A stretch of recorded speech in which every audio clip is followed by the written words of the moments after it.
Okay, we have President Heminger, who is present. First Vice President James Younger. Present. Second Vice President Laurel Langhorne.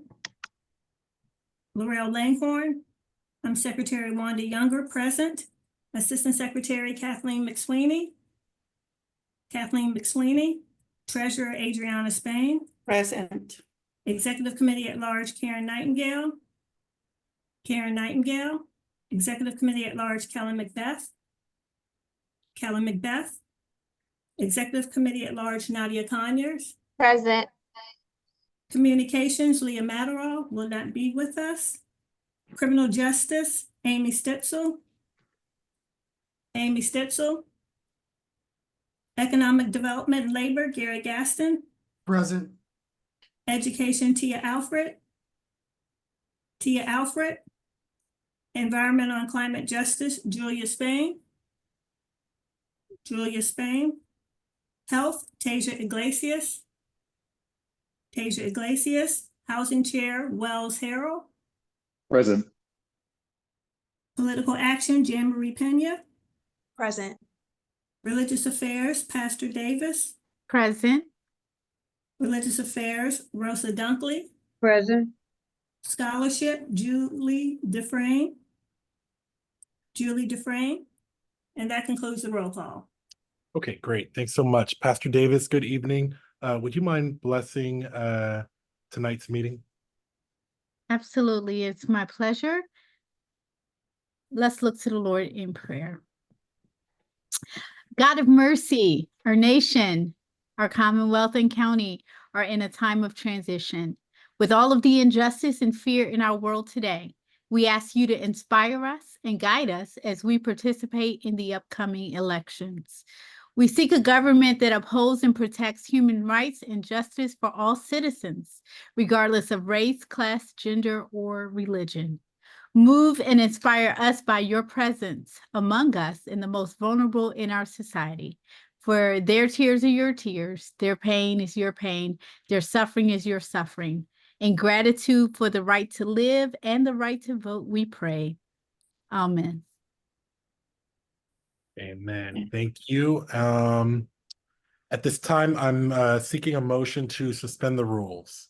And we do this because our national organization has a very specific way each branches conduct their monthly meetings. However, we're special and different in Arlington, of course. So our executive committee has reviewed a different agenda for tonight that includes a candidate forum. So in order for us to proceed with that, we'd need to suspend the rules. Would any member like to make that motion? I make a motion that we suspend the rules on tonight. Thank you, Sister Dunkley. And would anyone like to second that motion? I'll second that motion. This is Alice Hogan. Okay, thanks, Alice. Appreciate it. And is there any further discussion, any questions, comments?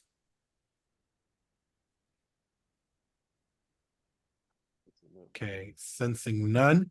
Will all those members in favor of that motion, would you please say aye?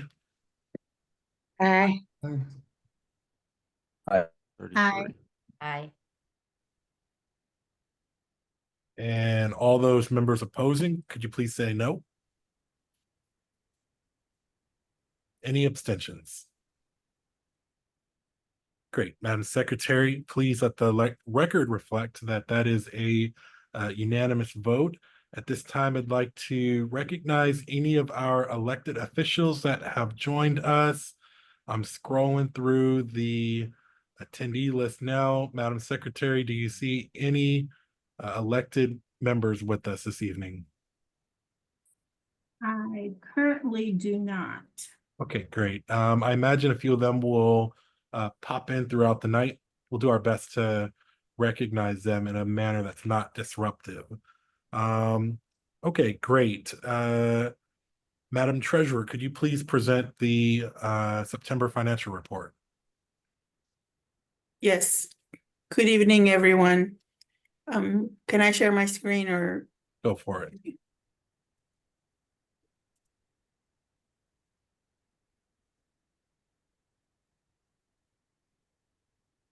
Do you see it? We can. Okay. See. Trying to find my screen. Okay, so good evening, everyone. This is the September financial report for the branch. We had last month a lot of unauthorized Facebook charges on the account, and so all these Facebook refunds are corrections to those unauthorized charges. Our income was for the month $5,009.98. In expenses, we had a total of $447.48.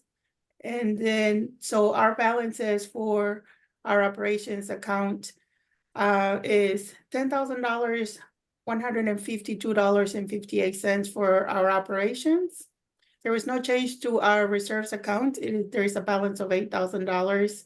And for our scholarships, we had the last 3 scholarship checks cleared. So that's the $15,000 you see that was taken out. And so our ending balance there is $185,352.04. And that is the financial report for September. Any questions?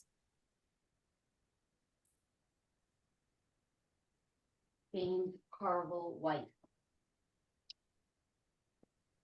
Okay, let's see if there are any motions on the floor. Would anyone like to make a motion potentially to receive that report as presented and subject to audit?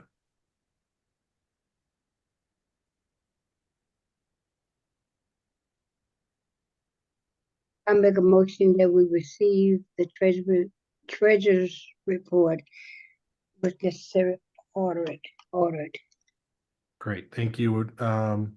Would anyone like to second that? I second. Okay, who was that?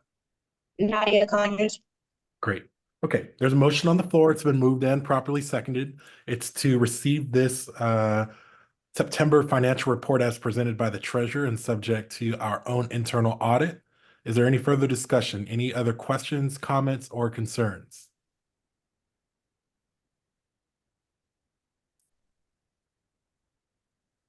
Okay, hearing none, will all those members in favor of that motion, could you please say aye?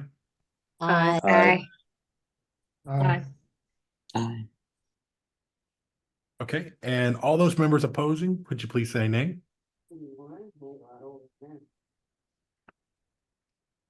Okay, and any abstentions?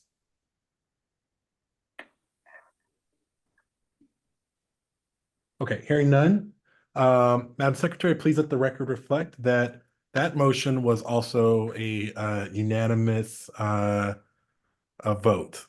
All right, I'm going to go ahead and move us on to the nominations report. I have been in contact with our state conference today, so I want to give a quick prelude to the report that's about to be presented.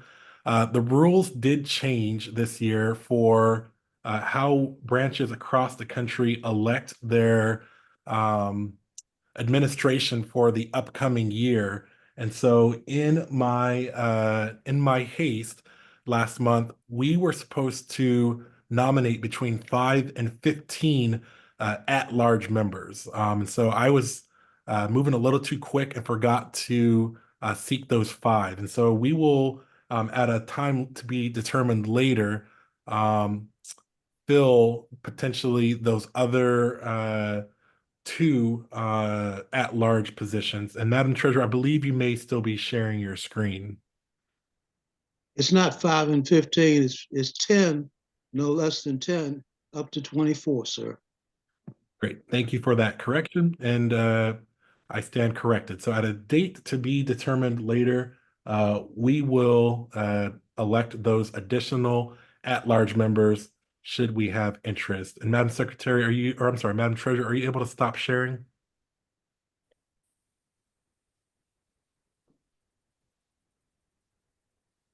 Madam Treasurer? Okay, Yeah, I'm not able to stop the okay, share. let me see if I can stop it on my side. I'm gonna. Okay. Sorry Alright. about that. That's okay. All good. Okay, great. I think we were able to stop sharing. Madam Secretary, go ahead.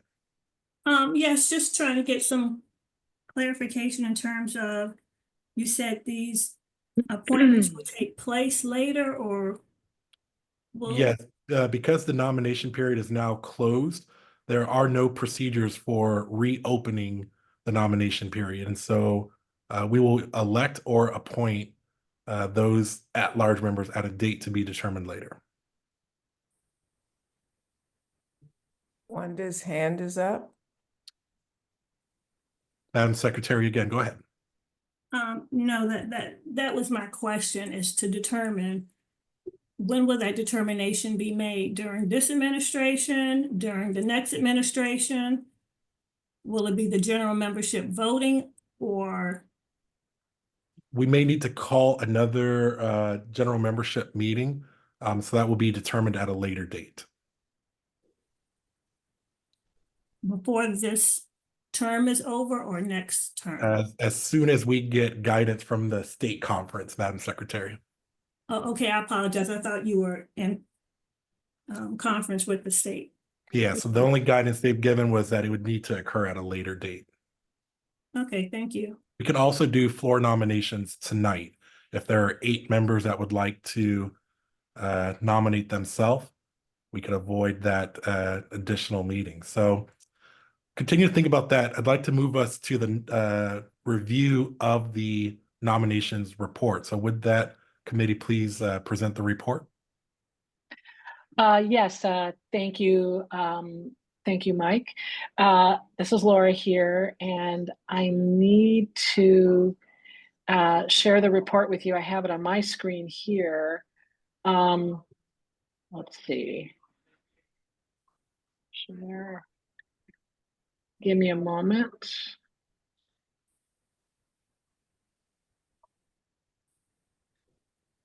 Give me a moment.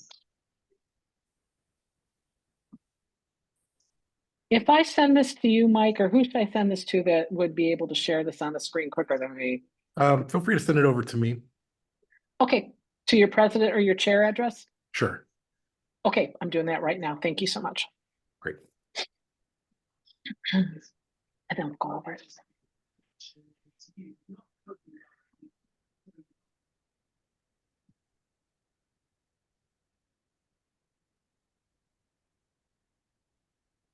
Thank you, everybody, for your patience.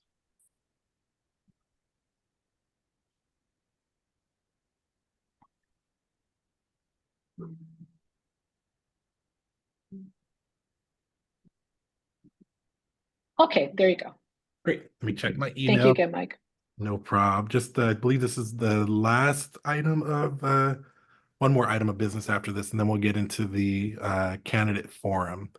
So it hasn't came through yet. I have something from communications, nothing from you yet. And Laura, did you send it to my president email? Oh, I said chair. That was wrong. Okay, sorry. Let me do that again. I apologize. No problem. Were you having trouble sharing on your side?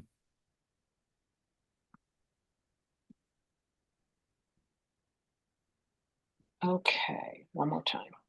And again, thank everybody for your patience. Okay, president. At arlingtonnaacp.com. Yep, got it.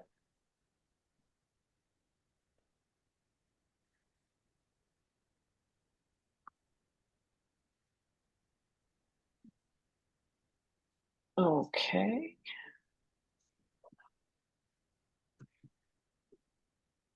There you go. All right. We'll let it work its way through the airwaves.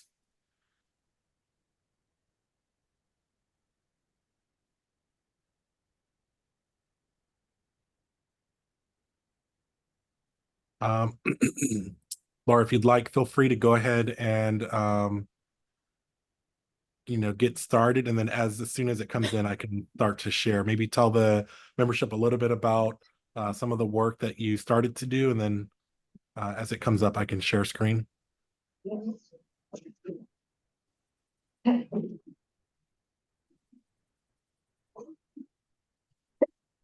I sent it to president@arlington.nwacp.com.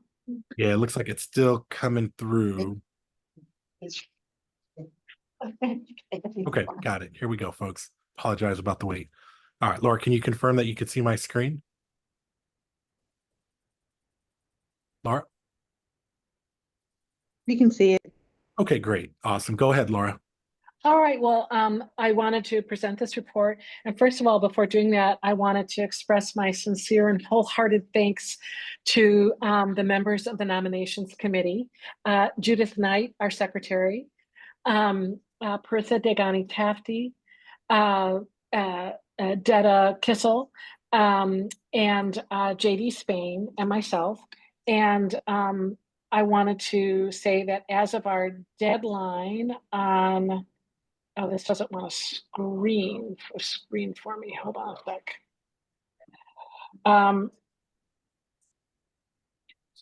There we go.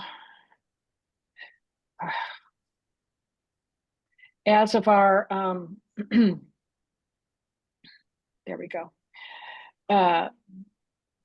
As of our deadline, this past Saturday, October 19, we did receive 8 nominations and people that consented to be nominated, members, and you can see them here on the screen. Reverend Alicia Davis consented to be nominated for president, Gary Gaston for first vice president, Wells Harrell for third vice president, Kathleen McSweeney for secretary, Karen Nightingale for, and I apologize for the misspelling, Miss Nightingale, in your last name. I'm correcting that right now. Treasurer, Adriana Spain for assistant treasurer, Whitney Kernodle for one of our at-large members, and Kellen Macbeth for one of the at-large member seats. These were the 8 folks that consented to be nominated. According to the procedures, the next step will be that our branch's secretary, Wanda Younger, will review these names to confirm whether or not they are members in good standing. And that'll happen during this meeting. And again, the nomination committee members are listed there. We met 3 times. And with the submission of this report, our business is complete and there will be no further meetings. So on behalf of the committee, I am submitting this report. Thank you so much for this opportunity. Great. Thank you. And thank you to the entire committee. So at this point, I would like to see if there are any motions on the floor. And first VP, I see your hand.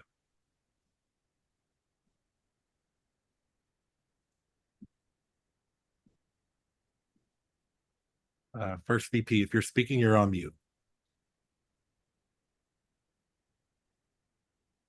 The duties of the nominating committee are not complete. They should now accept nominations from the floor for each position.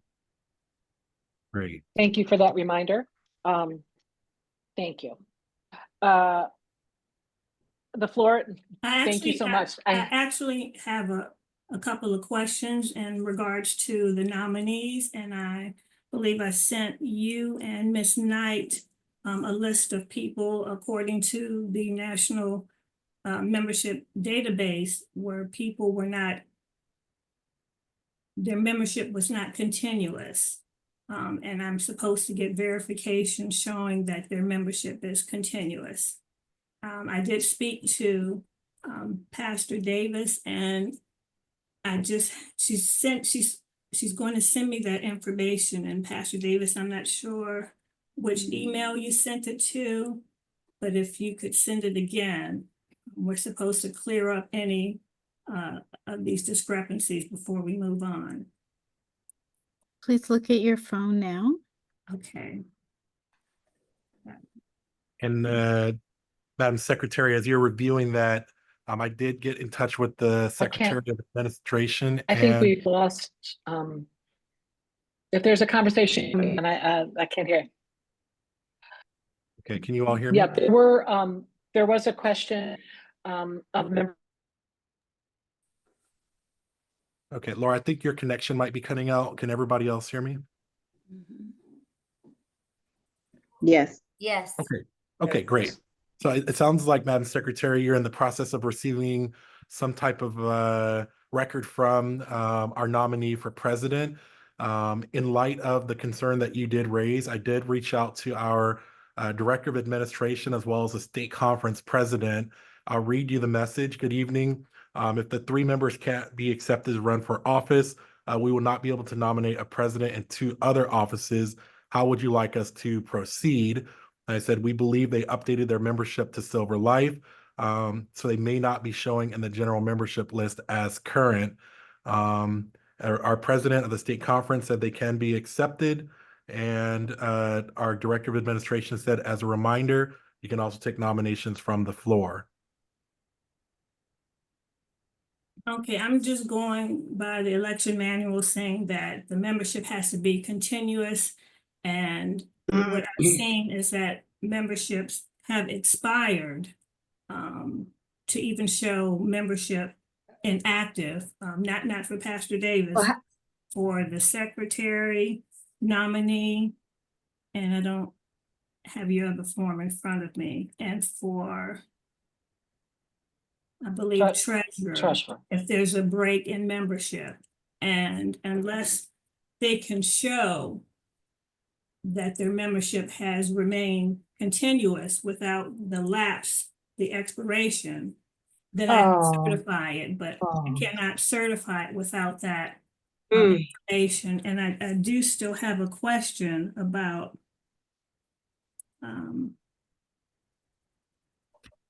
Pastor Davis's message that she sent.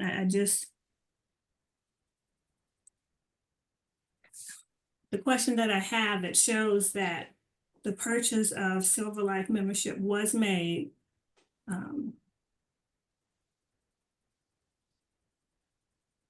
I guess the question a couple is years this, ago. I'm sorry, I guess it's my question so that I could officially certify. Is this a fully paid Silver Life, Pastor Davis? Or Yes, ma'am, it is. Okay, so Pastor Davis It shows you on what I sent you that I paid the total amount of $750. Okay, then I can confirm that. For the secretary, it is showing that her membership is expired. I cannot confirm that unless there's proof to show otherwise. And for the treasurer, there was a lapse in membership, and I need to receive proof that that was a mistake. Wanda, have you spoken with both of the secretary and the treasurer candidates? Because I think with the secretary, maybe it was a very short-term lapse. She realized it was, whatever it was, she realized she needed to pay the fee and she paid it. And I'm not sure what type of membership it was, but I believe that I don't want to speak for her, but you may want to check in with her, and she may, if there's no way, if there's no way of getting around it, then she may want to withdraw her nomination. Well, let me jump in here real quick. Based off of the guidance we received from the state conference, they said that we should proceed. The spirit of these rules is to make sure someone doesn't just come in tonight and say, hey, I want to run for office for an AACP. So, a few of the individuals that are in question tonight have been members for over a decade. Yeah. That is not what the election manual says. It says if there has to be continuous membership, meaning the membership cannot expire. There's no 1 day, 2 day, it cannot expire. It has to be continuous since May the 1st. Thank you, Madam Secretary. So here's what I'd like to propose to the membership tonight. We have received guidance from our state conference that we are good to proceed. However, we can also do nominations from the floor. So if we want to disqualify these folks from not running for office, it would be my recommendation that we do floor nominations to renominate them. And then let's go to Education Chair. It would still be in violation of the manual. Okay, let's go to Education Chair and then first VP. Hi, I just wanted to be clear, are we not gonna have someone for assistant secretary and the second VP? I can speak to that. We didn't receive anybody, there wasn't anybody that nominated themselves for that position. So at this point, nominations from the floor would be one route to go on that. Okay, okay. Okay, first VP, go ahead. Yes, you mentioned receiving guidance. Is that guidance in writing? And I don't think it should be accepted unless it is in writing. I received it via text message. I'd be happy to drop a screenshot in the chat if it's helpful. Who's it from? The state conference president and the director of administration. I've been And- told to go by this election manual that is based on NAACP national constitutional bylaws. Okay, well, we are a majority rules organization, and so I believe that we should make a motion and take a vote. Sir, we are majority rules. However, this is not a social club. This is a branch of a national organization that has bylaws. We need to follow those bylaws. We can't make up our own. All right. And I think the president will tell you that. All right. So how would our membership like to proceed? Go ahead. Could you reiterate the guidance you received earlier tonight? Sure. All right. So let me pull this up. So earlier today, I said, hey, good evening. If the 3 members can't be accepted to run for office, we will not be able to nominate a president and 2 other offices. How should we proceed? I then sent them documentation that I received from these members showing that they're in good standing and in fact Silver Life members. And I said, we believe they updated their membership to Silver Life. They may not be showing up in the general membership list as current. And then the president says they can be accepted. And then the director of administration goes on to say, you can also take nominations from the floor. And what you sent doesn't prove there wasn't a lapse in membership.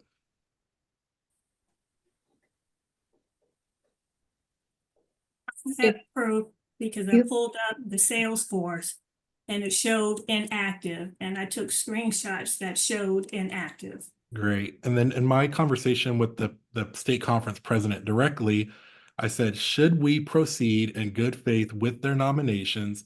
I believe the spirit of the rules to make sure that a person doesn't just randomly raise their hand. These individuals have been members within AACP for a decade. And he says, yes. This is not in good faith when the membership has lapsed. It has not been continuous. Okay, great. So in order for us to move forward, I believe that, so I see a hand, is that right? Let's go to Miss Judith. Go ahead and then I'll make a recommendation. I was just wondering if this matter could be tabled until after the forum when we have the rest of the meeting to straighten this out. Okay, I think that's a fair proposal. Looks like Madam Past President says she can't raise her hand to speak, but she'd like to speak. Okay, past president, go ahead. Hey, good afternoon, everybody. Thank good evening.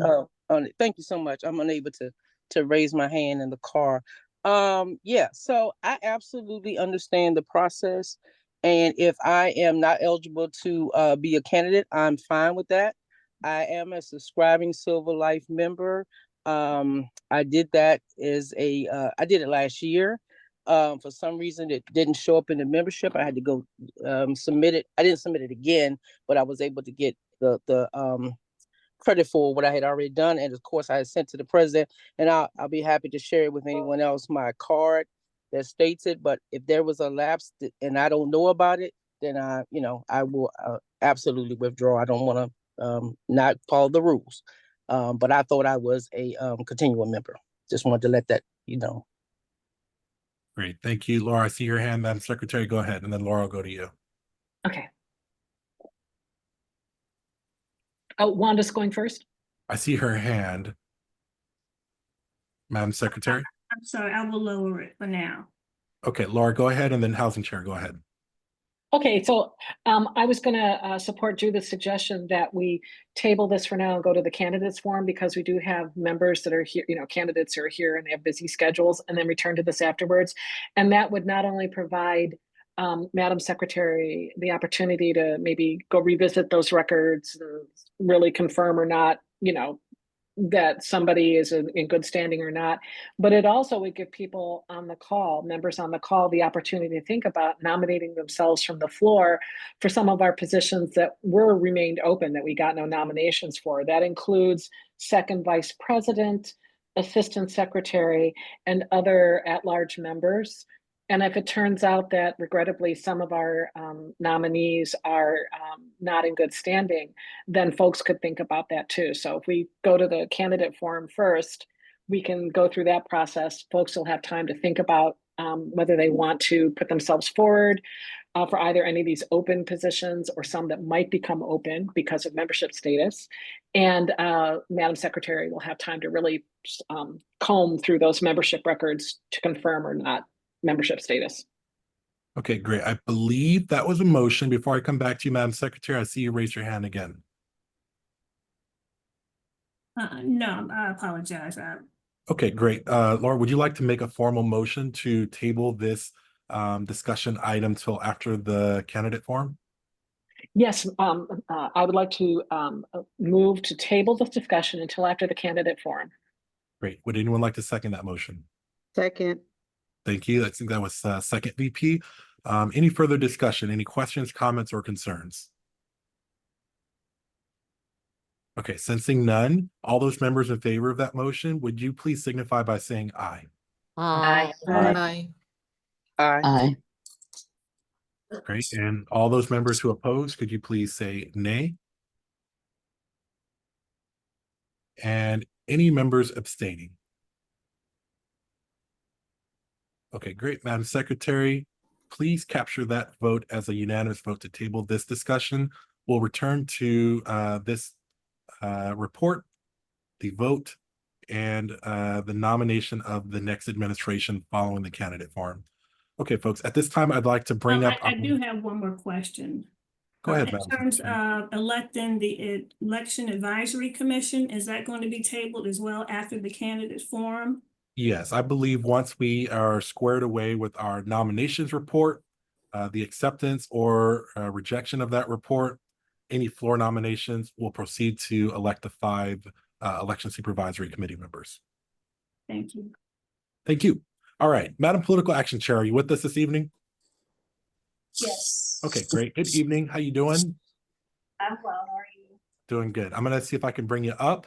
I want to transition the floor over to you. Thank you for your patience. I know we're running a couple minutes behind. Go ahead and take it away. Can you spotlight our education chair as well? I sure can. Thank you. Perfect. Thank you so much, Mr. President. Good evening, everyone. On behalf of the NAACP Arlington branch and our political action and education committees, we would like to welcome to our candidate forum for the November 5th general election. My name is Jen Ray Pena. I'm the chair of our political action committee, and I'm joined by Teal Alfred, the chair of our education committee, and we're excited to get us started tonight. So programs like the forum we're hosting tonight are vital to our civic engagement. So we hope to have an informative conversation with the candidates that will allow you to leave the program engaged, informed, and better prepared to vote.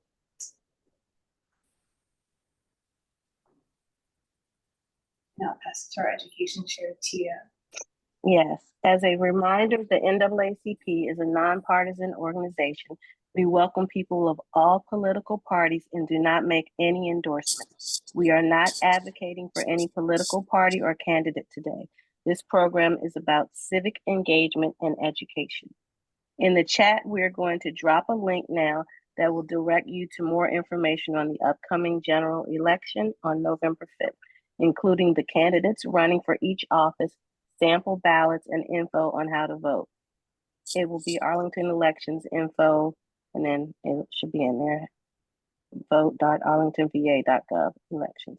For tonight's program, we invited all candidates who are running in the upcoming general election for the County Board, School Board, and House of Representatives 8th District seats.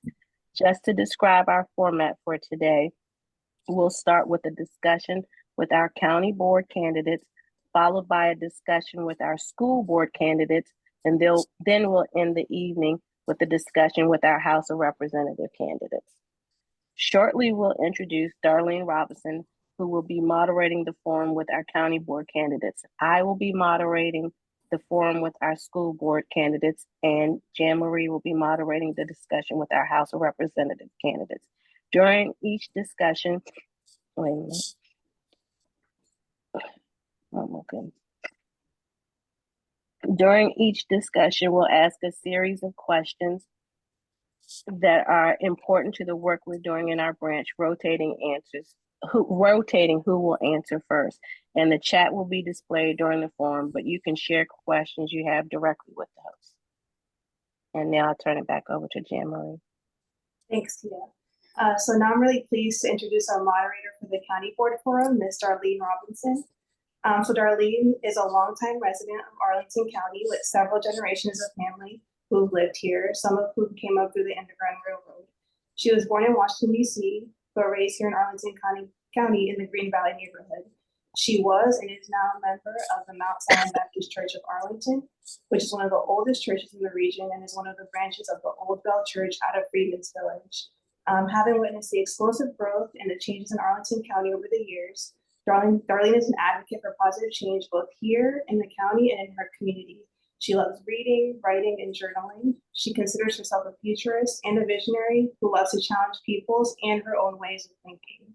Darlene loves to use history as a tool for meaningful change and hopes to expand on the ever-changing atmosphere in Arlington by establishing the Green Family History Reading Room, which would encourage other families who have long histories here in Arlington to check out their own family history and the people who came to this region to make our lives better. And with that knowledge, create an even better future, whether here in Arlington or elsewhere. Darlene is a proud mother of 3 children and 2 grandchildren. So with that, I'll pass it to Darlene. And if you could spotlight Darlene and our 4 candidates for county board, that would be great. Good evening, everyone. All candidates who are running in this general election for the Arlington County Board race were invited to participate. Joining us for our discussion tonight, we have all candidates for this race, Ms. Audrey Clement, Mr. Juan Carlos Fierro, Ms. Madison Granger, and Mr. Julius J.D. Spain. For this discussion, each candidate will have 2 minutes to give an opening statement, 30 seconds or 1 minute, or 30 seconds to answer the additional questions, and 1 minute for a closing statement. We will rotate who answers questions first and jump in when your time is up. So our first question is a quick yes or no question. And that is, to start, please let us know if you are a member of the NAACP. We'll go in alphabetical order by the candidates' last names for this one. So Ms. Clement. No, I am not a member of the NAACP. Mr. Fierro. No, I am not a member of the NAACP. Ms. Granger. I am not a member either. So no. Mr. Spain. Yes, I'm a member. Okay, so for the next question, well, the next one will be the opening statements. You'll each be given 2 minutes. We will now give you 2 minutes for, during your statement, please highlight what your top priorities would be for your term in office and how these priorities would affect Black and other community members of color in Arlington. We'll go in the same order, starting with Ms. Clement. Thank you for inviting me to this forum. I'm Audrey Clement, the independent candidate for Arlington County Board. I've lived in Westover for 20 years, where I enjoy the convenience of a bike-friendly community accessible to public transportation. In addition to a PhD in political science from Temple University, I've served on the Transportation Commission, the Civic Federation, and Arlington Neighborhoods Advisory Committee. I'm running for county board to challenge excessive taxation and missing middle upzoning. Earlier this year, the county manager reported that he could balance the budget without a tax hike.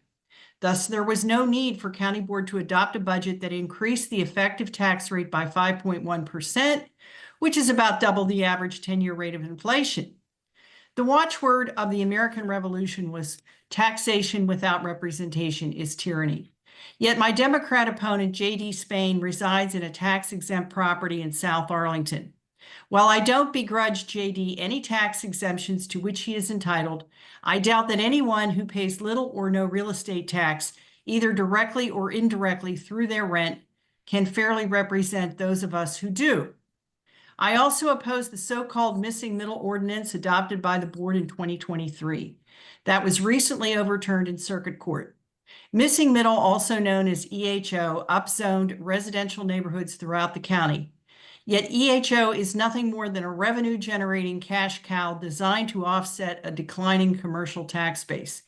EHO will not redress exclusionary zoning because the housing it creates will not be affordable to most minorities. Vote Clement for County Board on November the 5th. If you share my agenda, then volunteer or donate to my campaign at audreyclement.com and help make the Arlington Way more than an empty phrase. Thank you. Mr. Fierro. It's great to be with you. My name is Juan Carlos Fierro. I am a 27-year resident of Arlington. I am a father. I am a husband. I am also a businessman. The reason that I am running is to give people a second choice of a different perspective. The issues are very important to the community. I am against missing middle. I am against higher taxes, and we need to be able to fix the budget with the schools and Metro.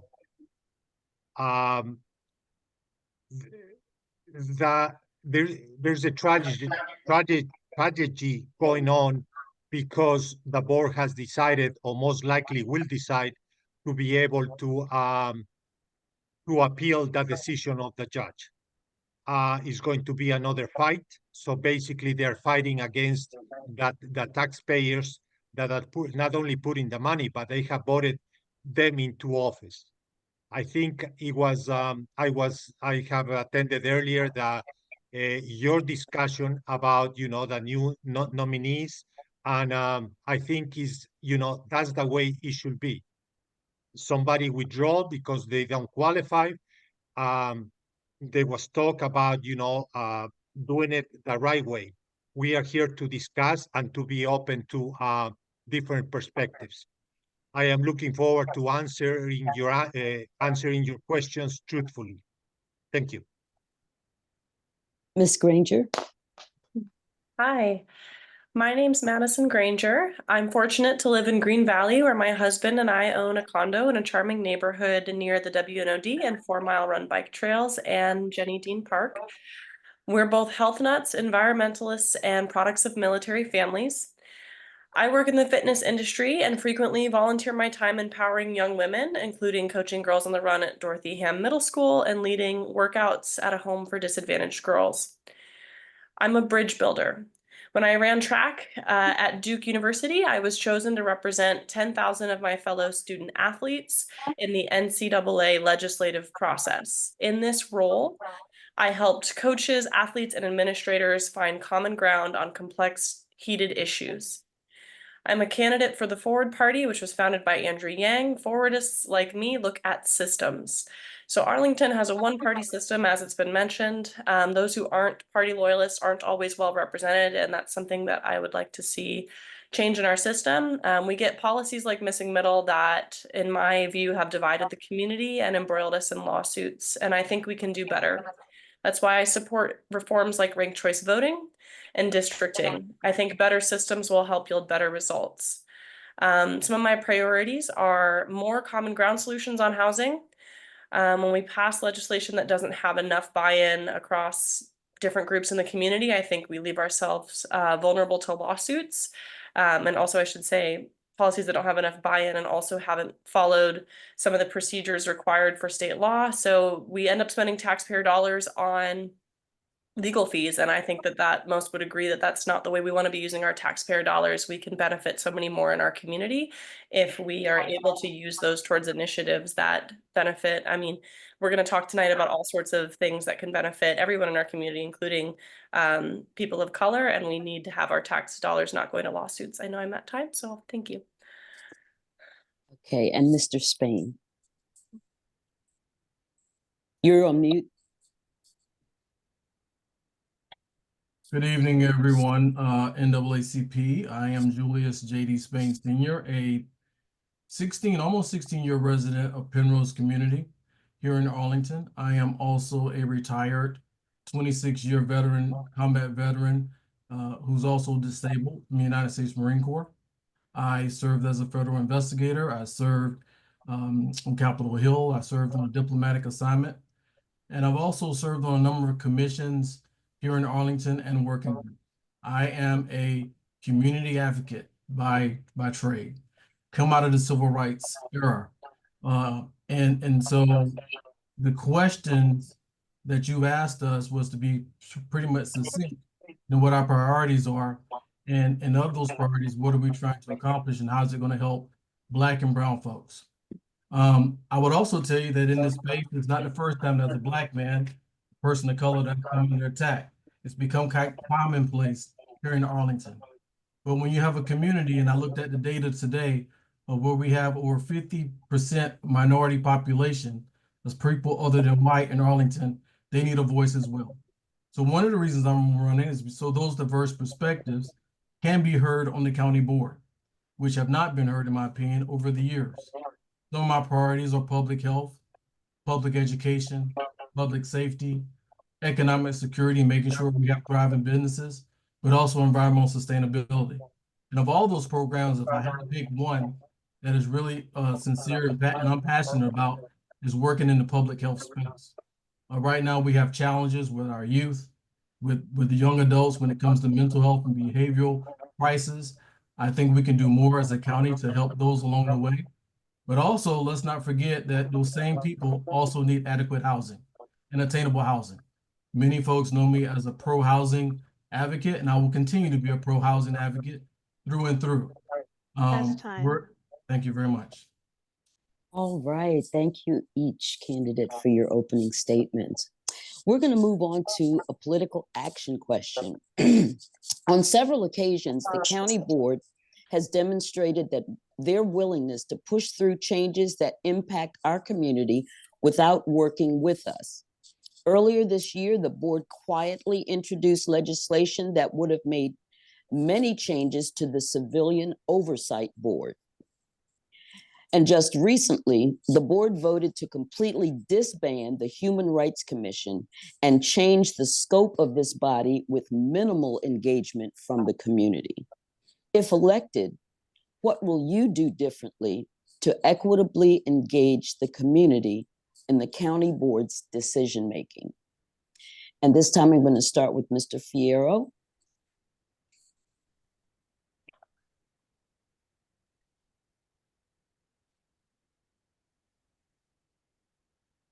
Well, we have to be able to listen and to work together. We are a divided country and a divided county, and therefore we need to come together to be able to fix all these problems. The vote, it was a 4-1 vote and the one vote was Susan Cunningham. We are seeing that there is a discrepancy on the voting that has started. And it's up to the people of Arlington, Arlingtonians, that they are going to be able to have a different perspective if that's what they want. If they don't want that, it's going to be the same old thing. Actually, we have the same problems last year than this year. And it's up to the people to be able to elect people that can represent. I am also a Hispanic American, and I have been discriminated, and I am able to be able to listen and to act on all the things that the people want. People are afraid of talking. People are afraid that their neighbors know that they are Republicans or they are independents, and that cannot be. We live in a community where we need to be open. We need to be able to accept each other, and therefore I am trying to be the bridge between the ones that are not heard and the ones that are taking advantage of sir. each other. Thank you. Thank you. Ms. Granger, you're next. You're muted. Apologies, I was talking on mute. I've now unmuted myself. I'll say that when it comes to dealing with, you mentioned the civil rights, or the Human Rights Commission, and I think with dealing with commissions or any of the advisory groups, I would take an approach of wanting to be challenged in the sense that more perspectives make us stronger. I think that there can be echo chambers in our government and our leadership ranks, and you know, I talk about consensus building in my campaign, but I actually see if you have more diverse perspectives, you have less consensus in the short term, but I think that's really healthy. I think that having more perspectives, having more disagreement makes us better because it makes us have to find compromise, and that makes better solutions. So having an attitude shift that really embraces that and doesn't shy away from people who are challenging the perspectives of our leaders, but allowing there to be healthy conflict. Also, you talk about engaging the community. I think that there's, some perspectives are harder to obtain. I think that the county has work to do in meeting people where they're at, and making the information about the initiatives they're working on more accessible. And I'd like to see them do that. Thank you. Thank you. Mr. Spain. Yes. So I'll see if I can answer the question here that you asked. Community Oversight Board first. Being one of the key folks about 3.5 years ago who advocated strongly for a Community Oversight Board, and being able to watch their actions over the past couple of years, I know there's more that needs to be done, like get in the community and speak with the folks, which they have not been allowed to do. So with that being said, they have been resource constrained. There's a lot of investigations that they're going over, but I believe that is a oversight commission that we need to keep in place and build out in a very robust manner. When we think about the Human Rights Commission, I often say there's a wrong way to do the right thing. And I think that the call, what the county board did was actually premature, and that we should have had more community discussion before they made that decision.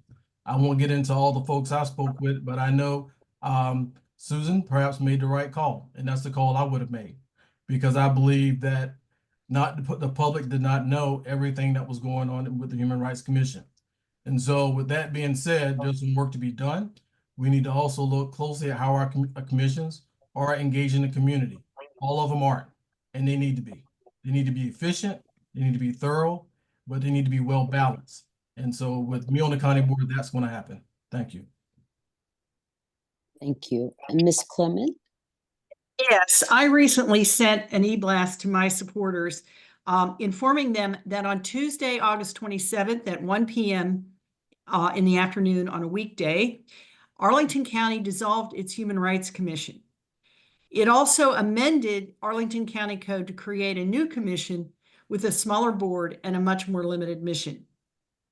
So what prompted the county board's dead of night move to axe the HRC? In February 2024, the HRC sent a letter to the U.S. Department of Justice requesting that it investigate a number of recent deaths at the county jail. County board and others have construed HRC's move as rank insubordination, since county commissions are supposed to be advisory only.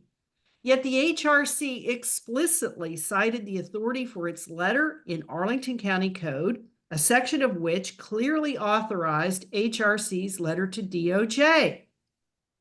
No more. Under a new section of Arlington County Code adopted on August 27th, HRC is required to get written approval from the county board to correspond with external agencies. Not only that, the new ordinance explicitly denies HRC jurisdiction to hear complaints about human rights violations from county government workers. That authority now presumably devolves upon the county manager and the unions, which is in effect getting the fox to guard the hen house. If you have issues with the county's heavy-handed tactics in disbanding its own Human Rights Commission, rest assured I do too. Is that time? Yes. Okay, so our next question is also a political action question, and it's a yes or no question. Arlington's current form of government was established in 1930.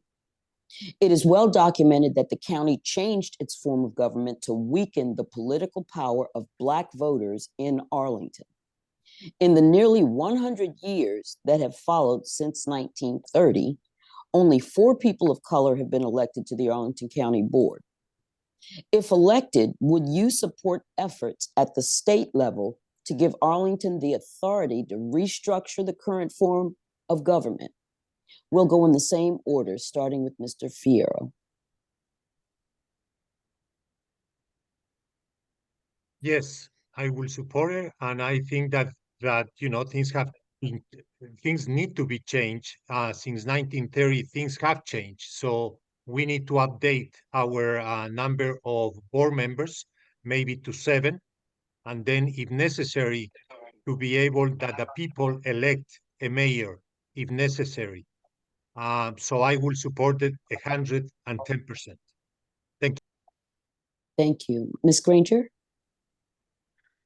I also, excuse me, I also am in support of pursuing state level changes that would allow Arlington to update its form of government. I'm in favor of us having real conversations about districting and about electing board members in batches, so having more 2 or even 3 seat races less frequently, because I think that that allows us to better represent the diversity of Arlington in the way that we, again, it's systems. So it's I love to talk about this stuff because it's all about what the Forward Party's about, and stuff that I think about often is, are we doing the systems piece of government well to get the outcomes that we want? Your time is up. Thank you. Who's next? Mr. Spain? The answer is yes. And, you can go back to Bill Newman, Judge Bill Newman, 1987, Charles P. Monroe, Christian Dorsey, you can add in Walter Tejada, minorities. So from 1930 to 1987, that's the period of time you do not have a person of color on the board. That is unsatisfactory. And in a county now that is not the same as it was in 1930 at nearly 240,000 people, I think we need to look holistically about how our form of government operates, and is what we have right now the best thing. We're going to put forward a commission, and it's going to get buy-in, and we're going to go to the communities, and we're going to get buy-in from stakeholders and community before we make a decision. But I'm in support of looking at that, changing our form of government. Ms. Clement? County boards at-large system of representation because it's as undemocratic in its operation as it was racist in its origins. According to local historian Sherman Pratt, the adoption of the current at-large system in 1930 was contemporaneous with the announcement by Black leaders of their plans to run for local office in one of the county's 3 districts. Replacing these districts with an at-large board thwarted Black political ambitions for several generations. Because board members are not accountable to their neighbors, it has also served to silence any neighborhood or civic organization that opposes county board on any matter, large or small. Adding 2 more at-large seats to the— That's time. Okay, so our next question is going to be directed towards our criminal justice system. This is a yes or no question with 30 seconds each for each of you. In the last few years, 4 people experiencing homelessness, 3 of whom were charged with trespassing and 1 held for failing to pay a due child support, died in jail. 3 were people of color. The Arlington County Sheriff's Office and Police Department have discretion to release the records of their death investigations to the public, but have refused. Do you support urging the release of the records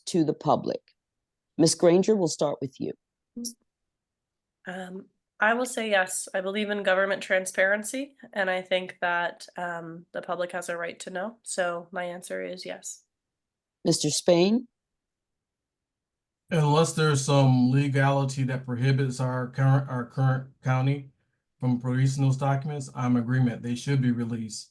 But I also want to go a step further to something the community, the NAACP, has advocated for many years, and that is an independent investigation from the Department of Justice, something that I believe that we need here in Arlington. Thank you. Ms. Clement? Well, I agree with Mr. Spain on all points, but I want to point out that because the Human Rights Commission has been hobbled in its operation with a new charter that prevents it from communicating with external bodies like DOJ, this investigation, the DOJ will not undertake this investigation, okay? And in all likelihood, these records will not be released. But again, I do want to underscore that I agree with Mr. Spain that we need to establish any possible legal reason why the release of these records has not been done. Time. And Mr. Fierro? I will say yes. And my issue is, why are those records not being released? What are they hiding? So therefore, we need to, being able to see what really happened and why it happened. But that's one of the issues. They are not releasing it for what reason? What are they hiding? Thank you. It would lead someone to believe that there would be something hiding. So our next answer is a follow-up to this criminal justice question, and you'll each be given a minute and a half to do some follow-up on this. Now, Arlington County government has not publicly studied or urged any action on why these community members were initially arrested instead of diverted to shelter or crisis care and continued to be held instead or instead of being released. What actions would you take to understand why these community members were not diverted and to ensure that similarly situated people, meaning homeless people, are diverted in the future? I'm going to start with you, Ms. Granger. Sure. So thanks. So I think anytime that a major error happens in an organization, and this is a major error, right? These are lives lost in our community that should not have been lost. I think that organizations have it upon themselves to ask the question why 5 times. It's called a 5 whys analysis. Oftentimes you're not digging deep enough if you don't ask the question why enough times. And I think that, I know that our police force and our sheriff's office are short-staffed. I don't know if that has something to do with it. There might be some things that, are areas in which Arlington has been falling short of its goals and how it wants to serve its people that might be, surfaced in an unpleasant way when we dig into this and ask that question. But we can't grow unless we are willing to look those things and unearth those and be transparent with the public about them. So I would encourage us to embark in that kind of study, ask the question why 5 times, and see where it lands and be transparent in releasing what we find with the public. Okay, Mr. Spain, you're next. Yes. Yeah, there's a lot of work NAACPers and folks on the call that we need to do. I just want to share with you that about 2 weeks ago, I was at the post office on South Glebe, and it was about 9 o'clock at night, and I walked in and there was a lady sleeping on the floor in there. And what I did is I called the non-emergency number because I wanted to see firsthand how long it took a police officer or anyone to show up. It took about 10 minutes. But I stayed there until they came and found out where she wanted to go, and we asked her. She did not want to go to a shelter. She just went on her merry way. We have a lot of folks like that in Arlington who, even if you try to give them services or offer them services or are homeless, they don't want to go. But underneath all of that is some other issues that need to be addressed with them. And so I think, it's not just all on the police department. It's not all just on the sheriff's department. I think we need to have a number of diversion programs for these folks early on in their lives, all the way through folks who perhaps have lost a home and found themselves living on the street. We have all of that going on right here in Arlington. So we have made some strides, but there's a lot of work to be done. And I'm very mindful that our police department and sheriff's department and others are well understaffed. They can't be everywhere, so we got to figure out other ways and other means to divert these folks. But they have to also want the help, and some of them just do not. I've seen it firsthand. All right, Ms. Clement, you're next. Well, actually, I agree with Mr. Spain again. But I have another point to make here, and that is that on Saturday, the county heard an item having to do with the expansion of recovery houses in Arlington County.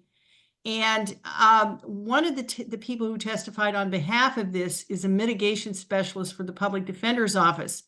And she primarily supported this ordinance because even though she is able to divert a number of individuals from incarceration, she has no place to put them. Now, in this connection, I would like to point out that missing middle isn't going to help her, because the units that it's producing are out of the range of the average person of color in the county, let alone somebody who is destitute. So I just want to put that in. Now, my own testimony on the recovery houses was somewhat critical, not because I oppose recovery houses, but because there is no enforcement mechanism for a house that is not in compliance with various regulations in the zoning code. And there's no there's no Virginia statute that requires enforcement. So so even if we are fortunate enough to expand our recovery houses to house these people, we have a situation where these people might be further exploited and abused in the recovery houses. Okay. That's time. Mr. Fierro? Yes. So I think that we should look into case by case basis. I know that when somebody is sleeping outside in the cold or in the warm weather, there may be some mental issues, and we have to do studies to find out what's really going on. I am all for it to have a police force and the sheriffs and firefighters to be able to have grants and loans to be able to live close by in the county so that they can attend to all these problems. That's a way to recruit and to be able to fill all the empty offices and empty cars that we have from the police force. The people will need to put together a budget where we are able to see what are the problems with each individual. We cannot, not because one person is sleeping outside, everybody has the same problems and the same issues. So we have to see what is best for us. And that's that's what I think. Thank you. Okay, thank you everyone for your comments. Our next question has to do with housing. Now, I personally think that this affordable housing terminology is misleading, because affordable requires, I believe, correct me if I'm wrong, that you make like $100,000, $120,000 per year to be affordable to Arlington. So many times people confuse that term with low-income housing, which has a really nasty taste in some people's mouths because it sometimes denotes what people don't want in their neighborhoods.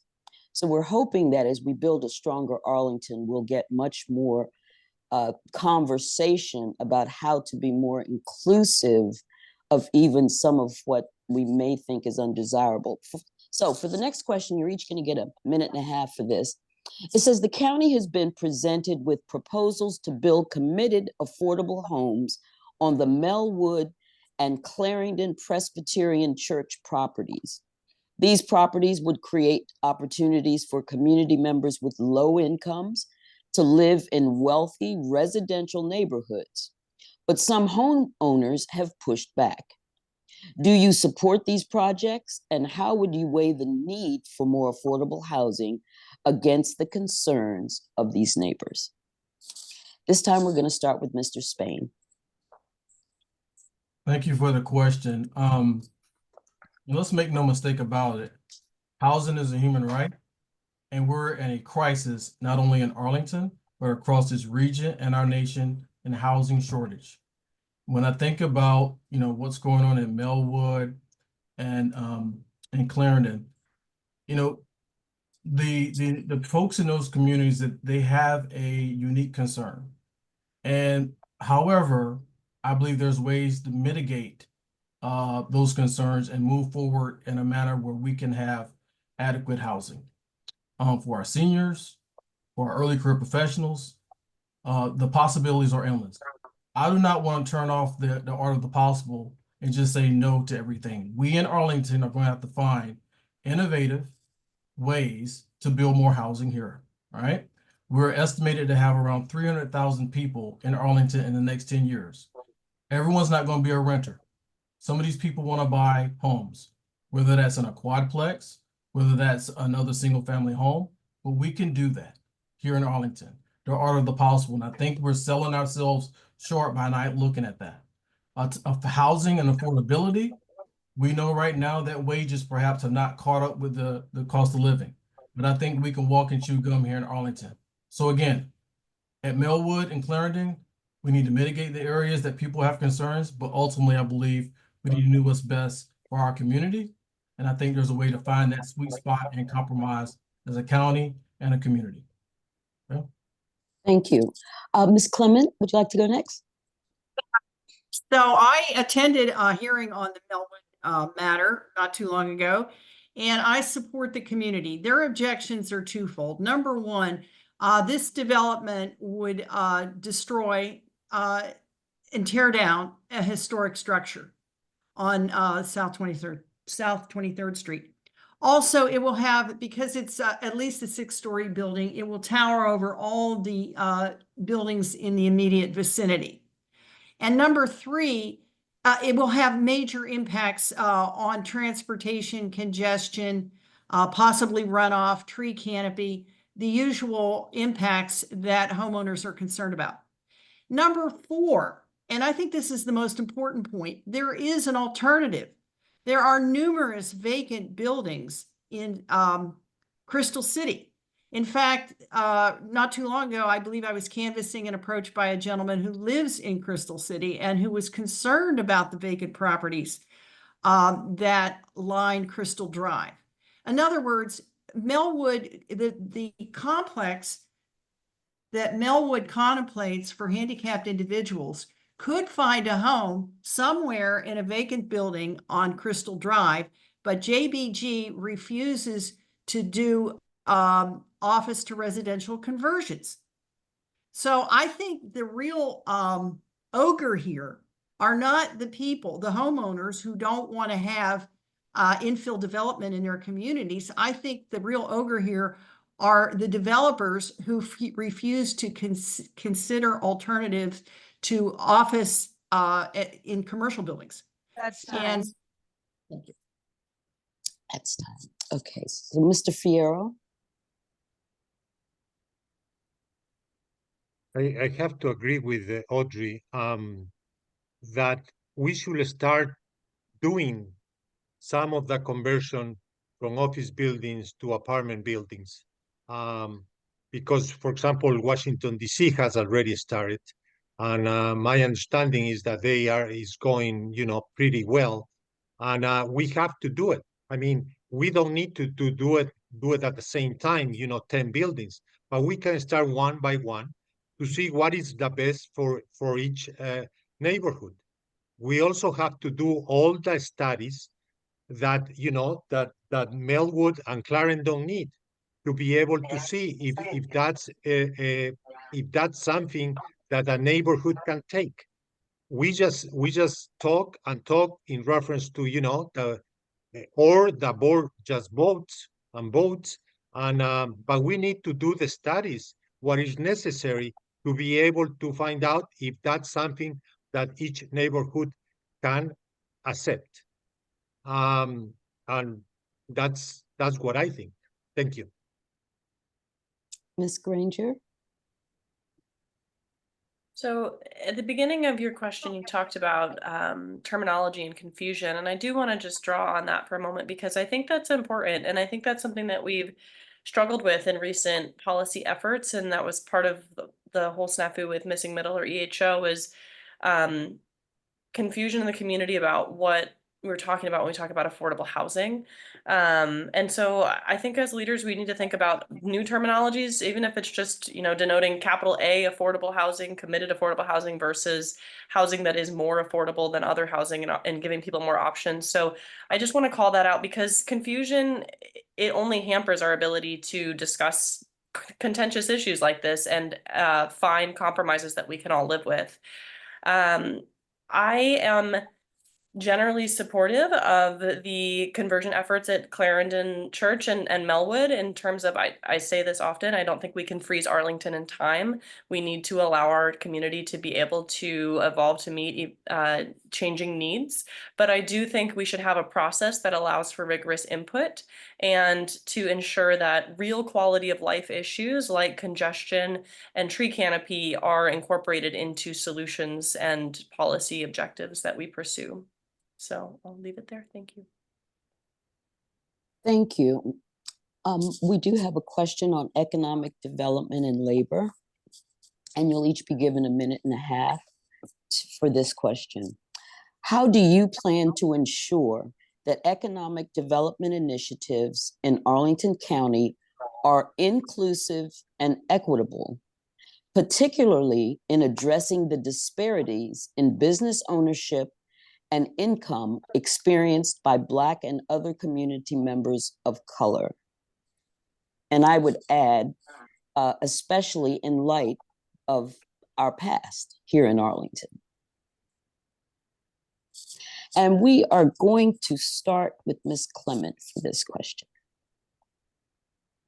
I can attest to the fact that Arlington County is a corporate-friendly business environment, as I recently worked for a fast-growing startup headquartered in Boston.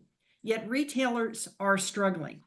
According to a Publisher's Weekly story, the county government's new methods of raising revenue have brought a certain bookstore owner to the brink. Occupancy costs, which were 4% of overhead a few years ago, are now 17%, due in part to a 30% real estate tax hike. The Board of Assessors sent a letter explaining that properties like hers would now be taxed based on the property owner's net income rather than the tenant's. If elected, I will ask the county auditor to activate an audit of the county's real estate assessment and appeals practices, which is listed under the auditor's work plan even now. And the hope would be that he would find that the tax assessment process or the methodology used requires review. Thank you. Mr. Fierro? I'm going to ask you if you can pose that question again. Okay, it says, how do you plan to ensure that economic development initiatives in Arlington County are inclusive and equitable, particularly in addressing the disparities in business ownership and income experienced by Black and other communities of color? Well, I think that we need to, because of the income that the businesses are not having because of maybe of the down economy or the issues with empty office buildings, we need to be able to give tax breaks to the different businesses so that they first of all they stay in business. We will be able to continue with that revenue, even though it is smaller than before, and we need to give incentives to all these small business owners that are opening opening restaurants, opening different kinds of businesses so that they can continue to be able to be to be as prosperous as they can be. That's it. Thank you. Thank you. Ms. Granger? Hi. So, one of the things that comes to mind here for me is permitting processes and holding ourselves accountable on what our permitting processes are like. I know there was an article in RL Now just last month about how permitting problems are still going on in Arlington. I work for a small business that has only 5 or 6 employees. It's in Falls Church. But I know that when we had permitting delays, we had to cover double rent for several extra months, and it cost my small business that I'm an employee for thousands of dollars, and or tens, maybe even hundreds of thousands of dollars. So it was, I think it was, I'm sorry, $30,000 in permitting delays. And I know that we're pushing costs onto businesses when we are not accountable to helping their applications move through our system in a timely way. I live in Green Valley, and we're trying to have a farmers market in Green Valley, and I know that Portia Clark, who's trying to organize that effort, has faced permitting delays in that initiative as well. And that's a great thing for our community that is being delayed because we have inefficient county processes. And sometimes things can get stuck in black holes. So I think we need to hold ourselves accountable and track our statistics for how fast things are moving through, where do they get stuck, and see that as part of the problem and a real way that the county can help this group and help itself, because we're making more tax revenue if we get these businesses approved sooner. There's no one who benefits through inefficient permitting processes. Thank you. Mr. Spain? Yeah, I agree with a lot of what Ms. Granger stated, but let me tell you something. I patronize a lot of businesses in Arlington. Many of you may know that. And what I hear going on is that overhead. The cost of leasing is skyrocketing. There's no control on that. You know, they're having to pay $7,000 a month for rent, and sometimes they're only bringing in X amount of dollars. So businesses aren't thriving like they used to be, right? I can see that firsthand right here on Columbia Pike. But how are we going to get our minority-owned businesses, our small women-owned businesses involved is that we're going to have to use all levers of county government, whether that's working with Arlington Economic Development, the bids, working with our grant team or whatever to work with the national government. There's grants within federal government for small businesses, for startups, even here locally in Arlington, that we don't even apply for it, that we should be helping these folks apply for in their businesses. Columbia Pike, where I live at, nearby has signs up and down the street saying businesses are still open. We have projects that have been going on Columbia Pike for 2 years, should have taken a year. And it's hurting our businesses, and we're not efficient, we're not effective, and we gotta work at home, right? We gotta do that first. So we've lost a lot of businesses, but there's ways for them to stick around if we help them. And we're going to have to get our partners at Arlington Economic Development, the folks that are working at the chamber, and everyone on tune to make this happen, because it can't just be the county board. It's an all hands on deck approach to help these small businesses that we've been losing. Thank you. In the interest of getting the rest of our candidates a good time, we're going to do our closing remarks for this section of our forum. I'm going to just say that I do believe that Arlington County is one of the best counties. I did grow up here, although I think that you should not have to be the CEO of a Fortune 500 company in order to live in the place where you grew up.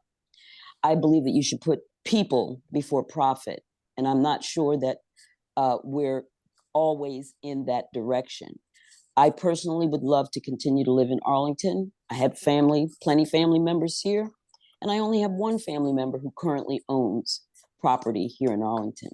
So with that said, and with the thought of we the people, for which our country and our county is supposed to reflect, in our closing statements, for which each of you will be given 1 minute, I'll now want to ask you, during your statement, your closing statement, please highlight what specific actions you will commit to that will make Arlington more equitable to all people of color.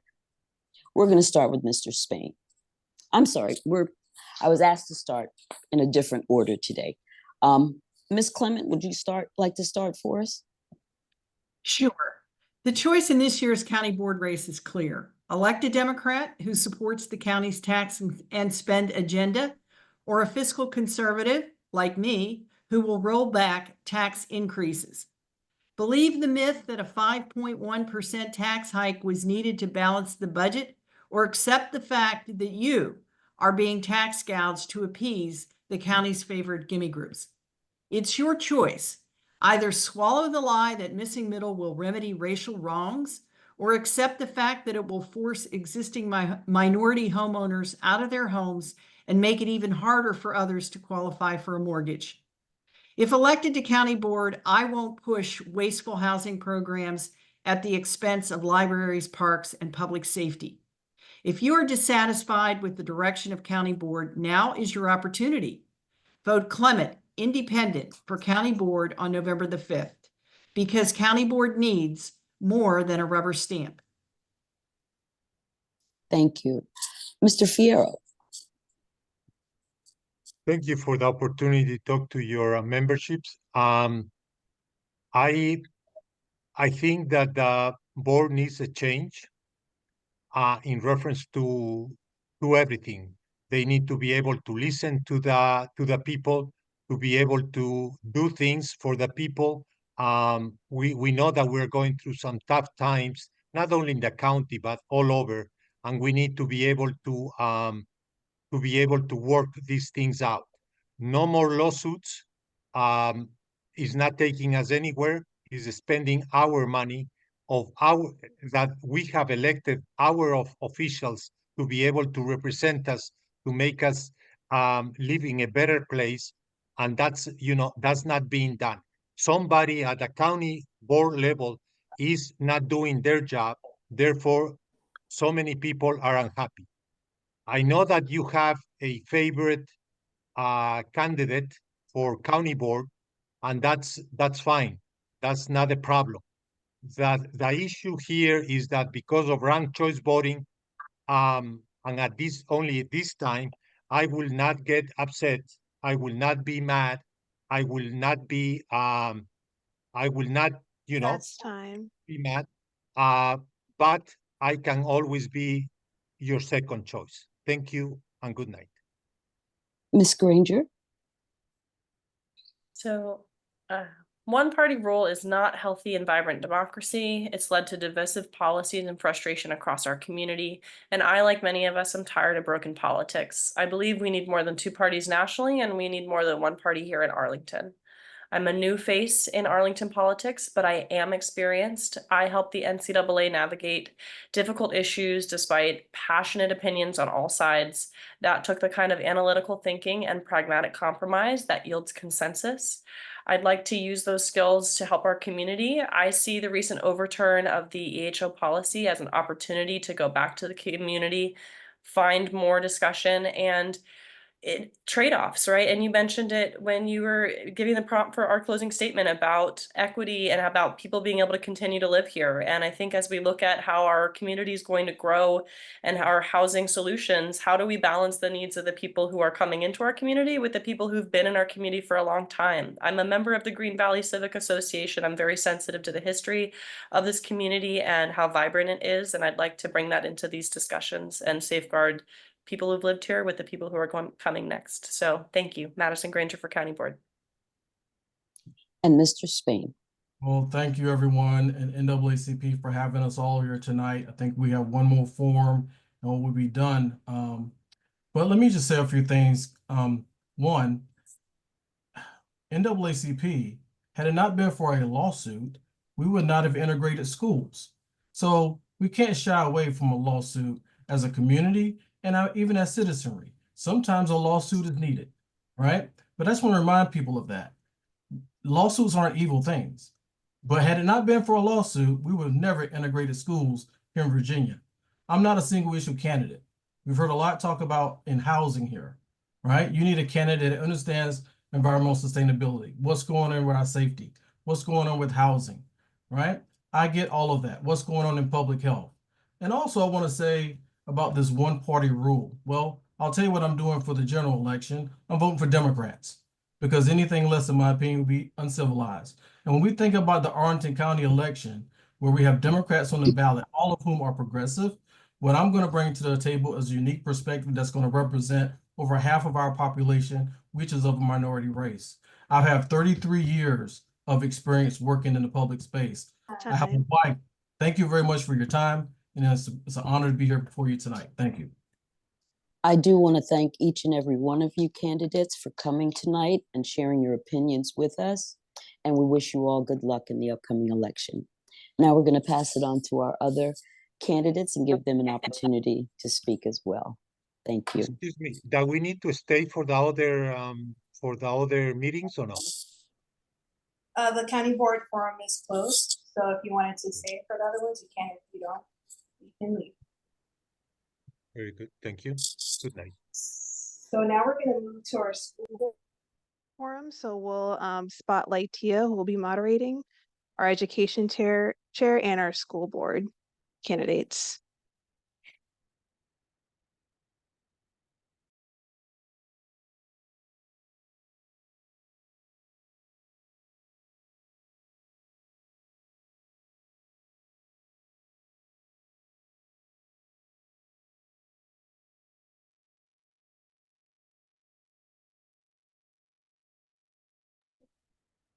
One second.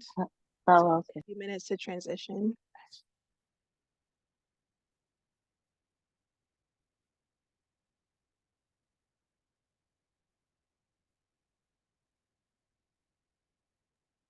Give me one sec, having some tech issues. Can you try spotlighting? It's not letting me on my side. Yeah, I'm trying to.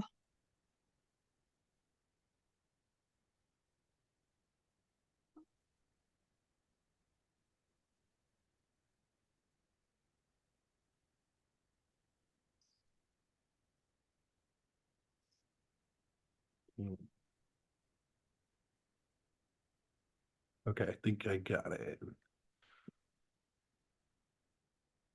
Okay. So you still have Audrey up from the last one. Yes, sorry.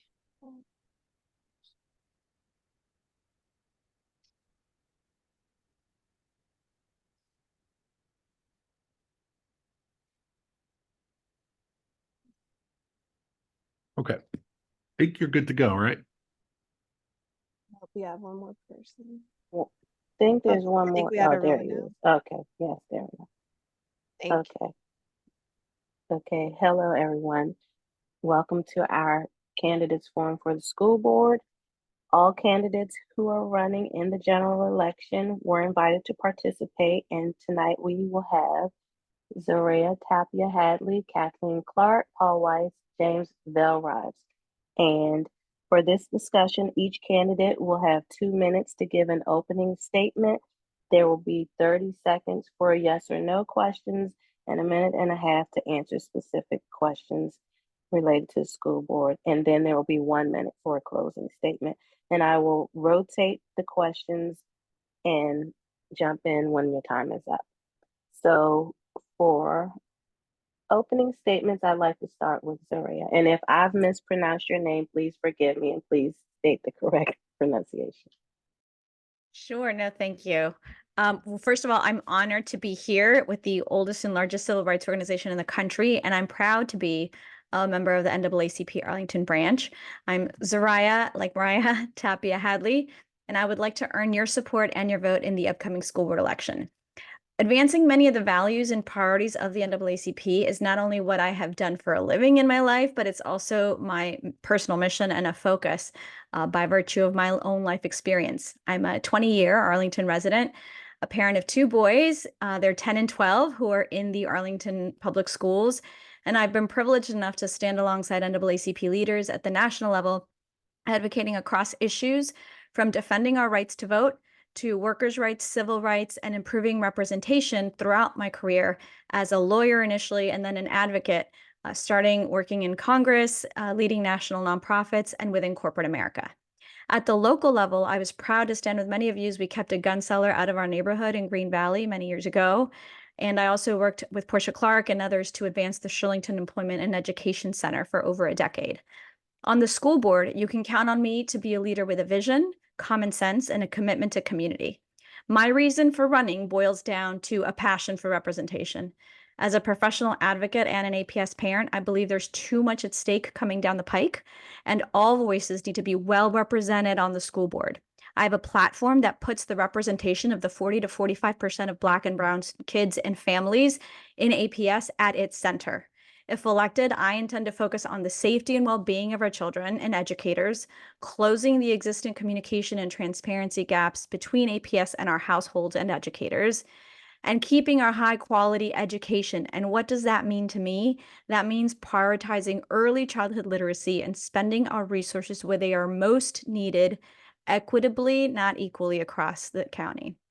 So I hope to have your support, given the skills that I bring, experience, and empathy to serve on APS school board. And to close, I won't be coming to tell you how things are done. The way I work is I will be a school board member that is there coming to you to get concerns and perspectives. Thank you so much.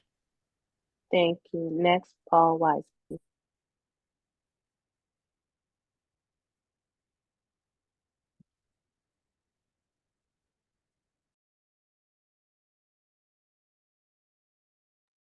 Sorry about that. Good evening. Thank you so much for hosting, and thanks for everyone for coming tonight. My name is Paul Weiss. I was born and raised in Northern Virginia. I went to Marshall High School right down the road in Falls Church. I've been an Arlington teacher for 22 years, and I just retired this past July to run for school board. I was not able to participate in the Democratic caucus, but I am a lifelong progressive Democrat. My parents were both first-generation Americans, and they instilled in me an appreciation for the strengths of a diverse community. They were also the first in their families to attend college, so education was a major value in our family. Finally, both my parents were young teens during the Great Depression, and they instilled in me the value of being smart and wise with money decisions. But they were not a pull themselves up by their bootstraps story. They both proudly admitted that good government policies, especially the GI Bill and federal home loans, helped them out of their circumstances. So I grew up a true believer of good government, and I still feel that way. But in my classes, I taught my students that the same federal home loans that my parents received were denied to Black Americans. Hundreds of thousands of Black veterans were denied opportunities to use the GI Bill for education because publicly funded universities denied their admission. I mention this because while I am a progressive Democrat who believes in good government, there are still government policies, including education, that are harmful to Arlington's Black families. I've spoken to parents and teachers who are frustrated that students who struggle to read are treated for behavior problems rather than reading differences. And as a teacher, I've seen firsthand the devastating effect of the overemphasis on test scores on my students. So addressing these issues will be a priority for me on the board. Thank you very much. Thank you. Next, Kathleen Clark, please. Hi, everyone. My name is Kathleen Clark. I am a lifelong Arlingtonian and actually a proud APS graduate. And I want to extend my thanks for having this really important forum tonight. I have 3 children at APS. One is at Cardinal, one's at Swanson, and one is at Arlington Tech, having his best year ever. 2 of my students, including my oldest at Arlington Tech, have disabilities, are autistic. And through our experience doing individualized education plans at 5 elementary schools, we've seen how each school administered their process differently. My experience as a parent and an advocate makes me uniquely positioned to serve on the school board. I volunteered extensively at a countywide level, including having served as the president of the Special Education PTA, as a liaison to the County Council PTA, vice chair of the strategic plan, and joining various committees that support work around inclusion and anti-bullying in our schools. Through all of this work, I've developed an understanding of the school communities across the county And I know we have opportunity gaps and we are not meeting the needs of our students. I will share with you that one of the most challenging questions that I've been asked as an advocate within APS is, where should I move to get services? And this statement is so troublesome because it implies that a student's needs can't be fully met at their neighborhood school. And it points to the inconsistencies that even my family experienced within special education. I want to change this. And as a school board member, I will prioritize closing the gaps in academic performance of our Black and Brown students, our English learners, and our students with disabilities, because these gaps have persisted for far too long. And I will work to ensure that resources are distributed equitably across APS so that the resources are based on the needs of the student population and not just the zip code. I'll prioritize and address the mental health needs of impacting our students, ensuring that students feel safe and welcome in their school so they can access learning.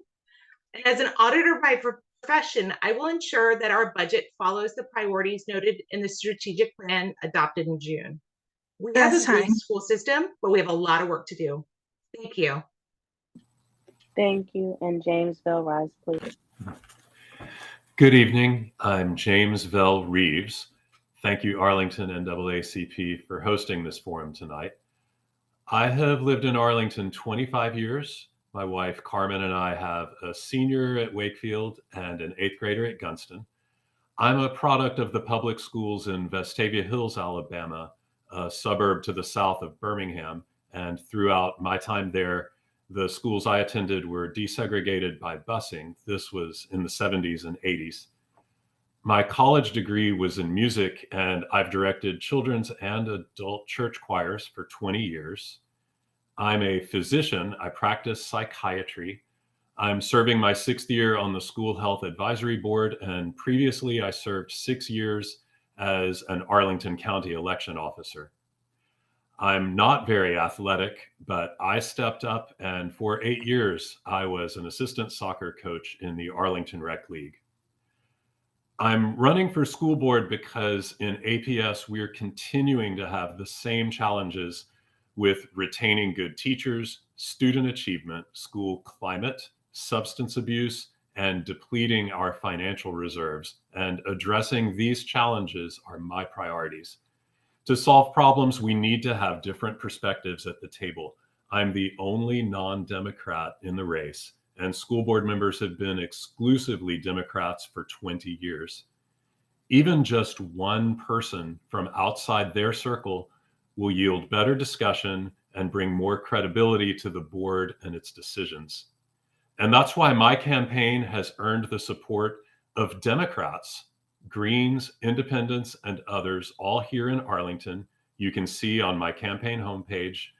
And I'm proud to be endorsed by the multi-partisan Forward Party, also linked on my homepage. That's rives4sb.com. Thank you. Thank you. Now, in the same order, 30-second question will be, please let us know if you are a member of the NAACP.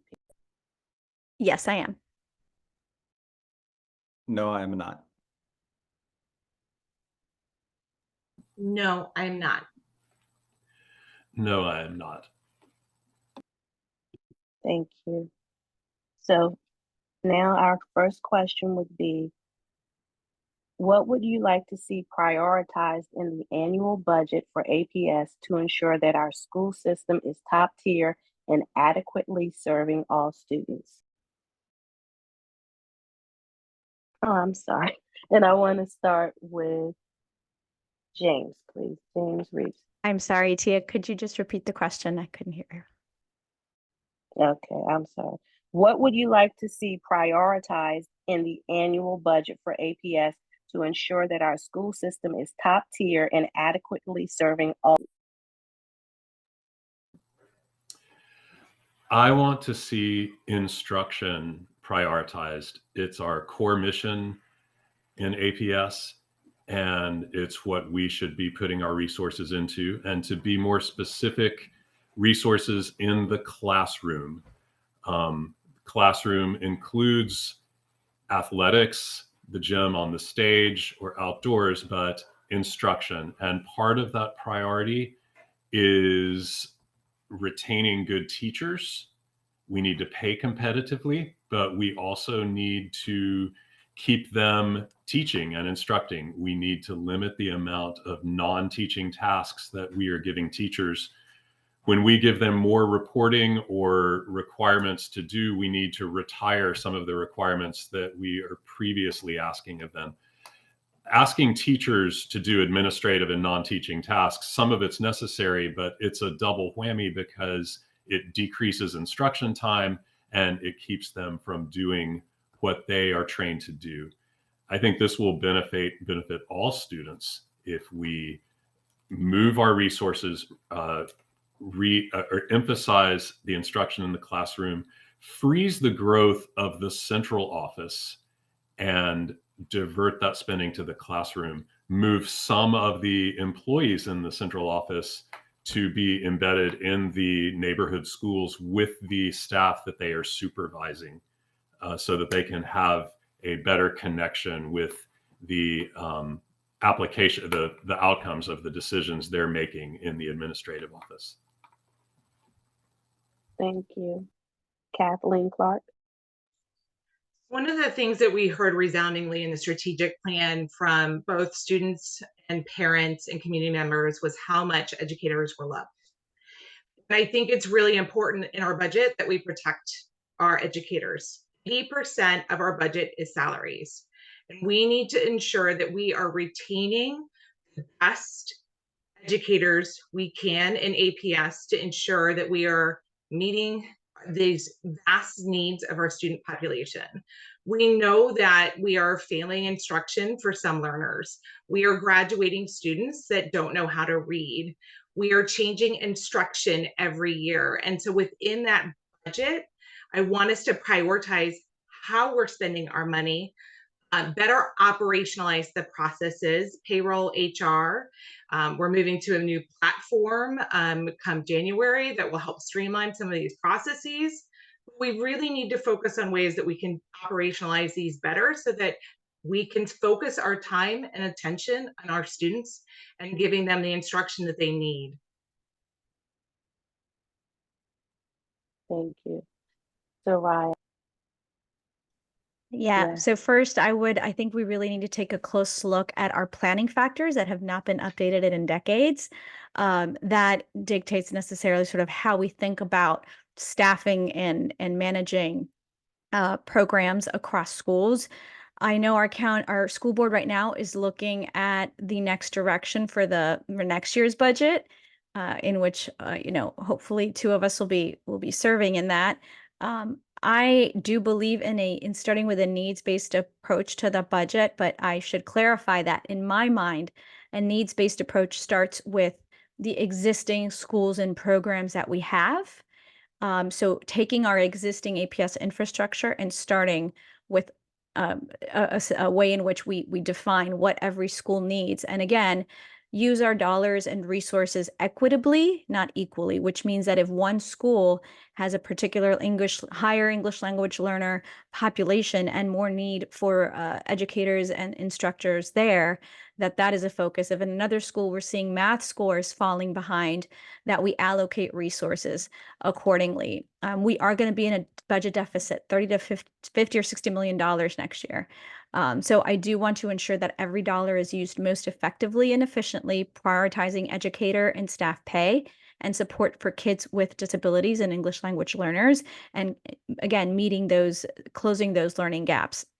And finally, making sure also that we're leveraging, for example, the seniority of some educators. My understanding from talking to teachers is that the salary pay is particularly problematic early on in their career.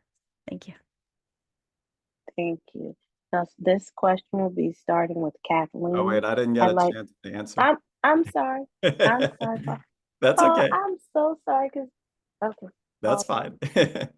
All right. So I was actually very eager to answer because I just love what Soraya says about equity over equality. One of the disturbing trends on the school board leadership right now is the phrase that we are a school system, not a system of schools. And to me, that is dangerous, a way of looking at the schools, because it's basically treating each school like they're all the same. And that is the wonderful thing about Arlington, right? Is that our schools are not the same. So it also saves money. Zariah's idea about, spending certain resources at one school and other resources at another school does save money. I know at, where I taught for 22 years, HB Woodlawn, there were services offered to us that, because of our population, we didn't need. And sometimes the county would insist on us taking it. And we're saying, please, another school could use this resource. But that attitude of, that we're a school system and everything must be the same for every school is something that needs to change. I'm a very big advocate that smaller class sizes should be the #1 priority in any budget. That you take you look at the budget, but you always look at it in the way at every margin. How can we make class sizes smaller? That is it's just a logical assumption that the less students in a classroom, the more attention those students get. And I've been asked by people. Okay, thank you. Okay, I'd like to ask you now, sorry again, Paul. Do you feel, and this is Kathleen starting, do you feel that APS is serving the needs of communities of color? And if so, how?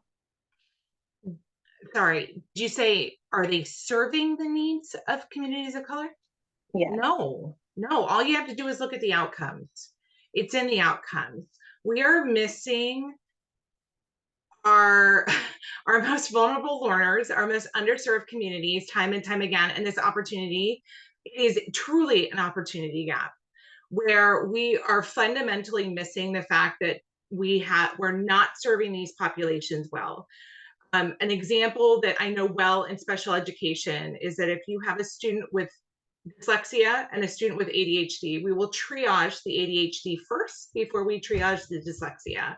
And you perpetuate lifelong learning challenges because we are not actually addressing the learning need, which is dyslexia. And every time that happens, we perpetuate stereotypes, and we fulfill that prophecy of the school to prison pipeline. I mean, that is real. That exists. And that exists because we are not taking education for minority students seriously. That's minority students, students with disabilities, any one of our learners that has been underserved is underserved almost with a reason, right? Like it's effort, it's community, that we're taking advantage of communities that may not have the ability to speak up or reach out. And as a parent who has gone through that with my own children, I can't let that happen to other kids, and I won't let that happen to other kids as a school board member. There's too much at stake for these populations of students. And That's time. Thank you. Thank you. James Reese, please. I would say no, APS is not serving students of color well. And we see that in the achievement gap because that's what we measure is the achievement. And last month's academic report showed us that our racial achievement gap largely closes when we account for disabilities, English learners, and economic disadvantage. It's still a gap and we need to close it outright, but that tells us where we need to focus our efforts. So we need to ensure supports for those particular challenges. For English learners, continuing individualized language instruction to complement their class studies, reinforcing reading and cognitive development at home with families, providing books and games, including in the family's language, that does help.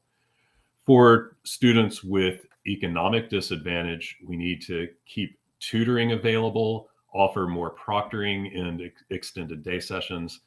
And for everyone in APS, all students, optimal placement is key.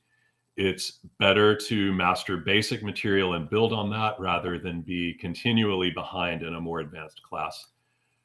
Other universal priorities that will benefit everyone in closing those gaps are, again, reducing class sizes. Even in general education, this will allow for more individualized attention for students who are needing extra help for whatever reason. And lastly, maximizing. Oh, okay.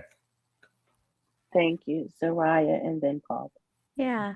No, I mean, that's clear, right? The statistics and data just demonstrate that we're not meeting our kids' needs. And again, that's the reason I'm running. I believe that it's not a gap at this point with our kids of color. These are structural issues. And structural issues are only going to be fixed again by improving representation at every level. Yes, on the school board, in the administration, it's done a much better job of having more diverse a team there, but also in schools with educators, allocating resources where they need to be allocated and looking at the child as a whole child. I attended I was in the picket line at the Hyatt with a bunch of moms in Arlington and who are staff hotel workers and were picketing with their kids there after school. Imagine being one of those kids, right? You're out there, you're worried your mom's job is gone. You have other worries and concerns, and how are you going to thrive in class when that's what's going on in your life? And I think just as a system, we have to think of that more. What else? A whole child, and look at our families in that respect as well. And that's what I hope to do. Again, that's why the communication bit, it's not superficial. It's real. Like, how are we in touch with our kids and families? And I think that also leads to the truancy issue that we have.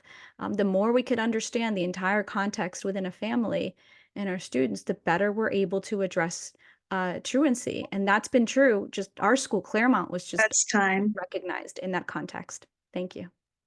Thank you, Paul, please. Hi, I'm gonna push back a little bit on my fellow candidates. I believe in the classroom, there are hardworking teachers, and outside the classroom in extracurricular activities and support activities for minority students who are serving our children well. They are heroes. APS's vision is to have an inclusive community that empowers all students to foster their dreams, explore possibilities, and create their futures. And for 22 years, I saw individual teachers who did that for their students. If you ever had a chance to go to an HB graduation and watch the EL student speeches about everything that those kids overcame with the help of hardworking and wonderful teachers. As a system, though, we are not serving them well. And I also want to push back on the way we are measuring if we're serving students well. Statistics and data, okay? Our students are more than statistics and data. And I do not like the phrase data-driven that our school board uses to basically measure everything. Our students see that. They see our schools shut down for testing, and then they get a test score back that they think reflects badly on them. And it's awful to see that. I've had students who are wonderful, amazingly intelligent people, and then they get a test score that in no way measures the fact that they are amazing, wonderful people. And so that's where we're not serving our students well. Thank you. Thank you. The safety and mental health of our students are top concerns. What would you implement to address and improve safety for our students in and outside of schools? And how about for the mental health and well-being of our students as well? And we will start with Paul this time. Okay. Yeah, so for me, safety issues, again, we need to foster a community environment within the schools where kids feel that they have trusted adults they can go to. Statistics show that a lot of violence, or most violence, is avoided because students are talking with each other and talking to trusted adults in the school. So just having activities where students feel like they belong is going to cut down the likelihood of an unsafe act in a school. Mental health also is creating a community in a school. I mentioned this at another forum where the happiest kids I've seen as a teacher are the ones who belong to clubs like the band or the theater. Okay, so if we have a healthy system where kids can organically get together and just be together and meet each other, I think we could solve a lot of mental health issues. I'm also a believer in a way for the day policy for cell phones. I think social media is an awful thing that just bombards our kids with bad images and anxiety every day. And so those are some of my ideas for that. Thank you. Thank you. Zariah? Yeah, no, again, I think a lot of it is where we invest our resources. I think I support focusing a lot on investing in mental health resources, counseling within schools. We still need more support there, of course, across the board. I believe also in restorative justice practices and promoting those across our schools. And, let's think of also, yes, keeping our kids busy is essential. So you continue working with the county, which I would want to do as a school board member, work closely with the county to ensure that we have countywide after school programs as well as whatever schools may offer. And finally, more programming for kids around the county, bringing county resources to schools, both in the physical health and mental health aspect. There are resources that county has that families are not aware of because you'd have to go to them, and so there's no transportation from schools to these great both nonprofit and county resources. So let's bring them in. Those would be just some of the ways that I would begin to try to address that. Thank you. James, then Kathleen, please. Yes, for mental health, I am a psychiatrist and I have a lot of ideas. With substance abuse, this is a huge mental health crisis in our schools. It's out of control. Perhaps we'll come back to that topic later, but briefly, I want to see escalating interventions with each instance of substance abuse. I agree with away for the day. I think we're moving the right direction with cell phones being put away during school hours. And I don't want us to over formalize mental health. I think the students are having too many presentations about mental health and feelings and suicide. And I would rather have the teacher take the class outside for a fun activity. And like Paul was saying, being involved in arts and theater and athletics and group activities, that's what's going to build community and bolster mental health. For safety, I do think we should reinstate the school resource officer program. Our school climate, especially in the middle and high schools, is not as good as it was when we had SROs in the schools. And we might debate what's contributed to that, but no one can say that our school climate is as good as it was when we had them. Another reason is that when APS last studied this in 2020, students and families felt safer with the SROs in the schools. And APS broke their data down into almost every conceivable demographic group by race. Okay. Hey, I mentioned earlier that my son was having the greatest year ever at Arlington Tech, and it's because he feels safe and welcome in the school. My son was assaulted in March of 2022 because he was autistic. He was targeted, and it has taken years to get him back to a place where his first response wasn't flight. Fight, flight, freeze response because he felt unsafe and unwelcome, and he was unable to engage in the way that we would expect children to be able to engage with their school. We have, our family has that experience. So when we talk about the correlation between safety and mental health, they go hand in hand. There are a lot of really great resources out there for mental health, and I think that's where it starts. Children need to feel safe and welcome in order to be able to exist in school and access their education. 1 in 5 is a great mental health resource. It is a program. Hope Squad is another one, and they focus on peer-to-peer mentoring to help address culture and climate within a school building. Having gone through restorative practices ourselves as a family when my son was assaulted, we also really believe in this because, again, it sheds light on feelings, perspectives, and the greater community at large. If we can continue with those approaches, I think our schools will continue to improve in this area. Thank you. This one will be a 30-second yes or no. starting with Kathleen. Do you agree with the currently piloted and recently proposed for full implementation in January, the APS cell phone free policy from bell to bell that could potentially start as soon as January in the middle of this current school year? Kathleen. So I do not agree with the pouches. I do agree that students should be focused on their educators. I do think that there are absolutely times students need to have access to their phones. We have seniors that work. I know as somebody in retail who have reached out to employees before, you may need that. Your family may need to get in contact with you. And we have people going to and from the Career Center for classes. High school looks very, very different than elementary school. We don't need the phones in elementary school. Middle school, you still have some kids taking care of younger siblings. That's time. Zariah.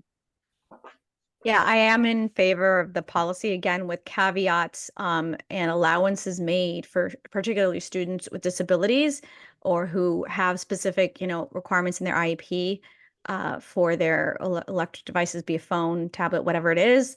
And I am also not in favor of the pouches. I think that our resources can be best used otherwise. However, I have been hearing a number of instances from parents of especially kids who have IEPs and have a specific instruction to use their devices, that's not being translated to the school, and that some educators or staff aren't knowledgeable on that. They need to be. As much as they're doing, I know. Paul, please, and then. Okay, so as I said earlier, I am in favor of Way for the Day. I hear a lot of exceptions, and I agree with those, but I just don't want the exceptions to be the rule. So the rule should be a Way for the Day, and of course, with exceptions.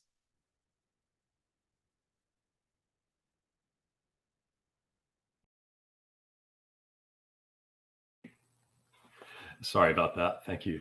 Yes, I've been advocating for a Way for the Day for years. I'm happy to see us moving in this direction.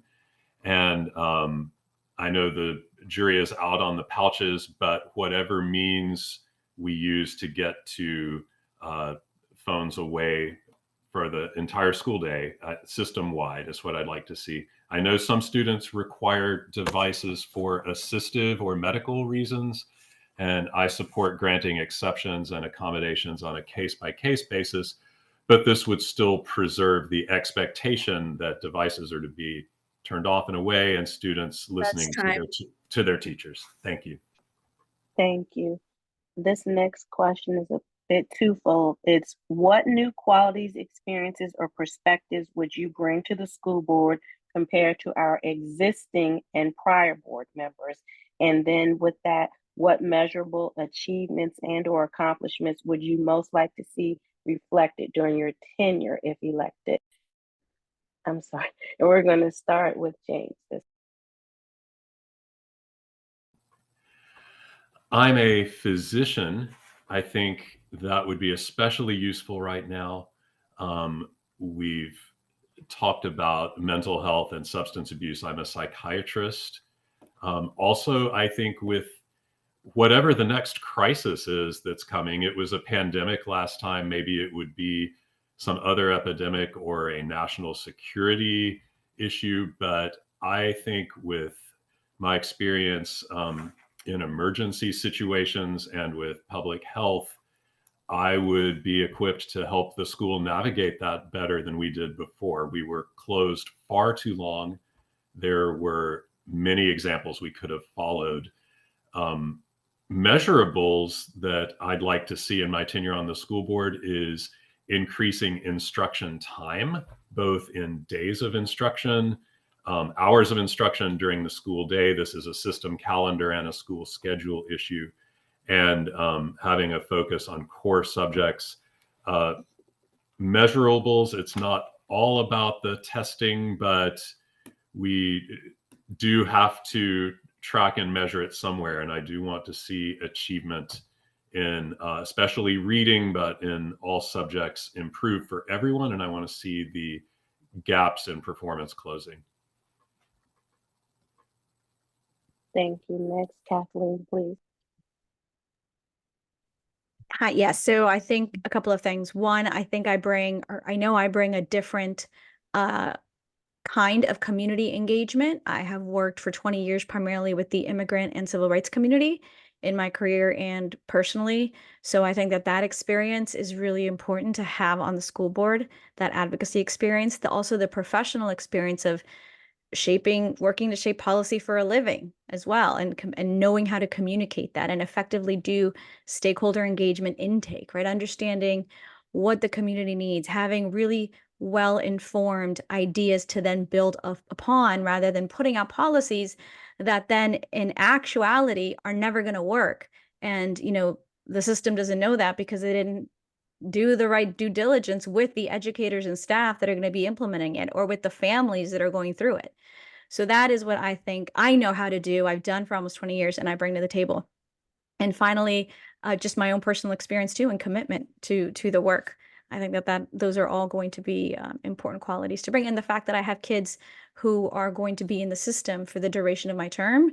So any action we take, we're going to be, along with everyone else in the system, receiving it. And I'm very excited to also have demonstrated my ability to listen and understand the challenges. And that's why I have the endorsements of the teachers union, as well as so many local elected leaders in Arlington and Virginia.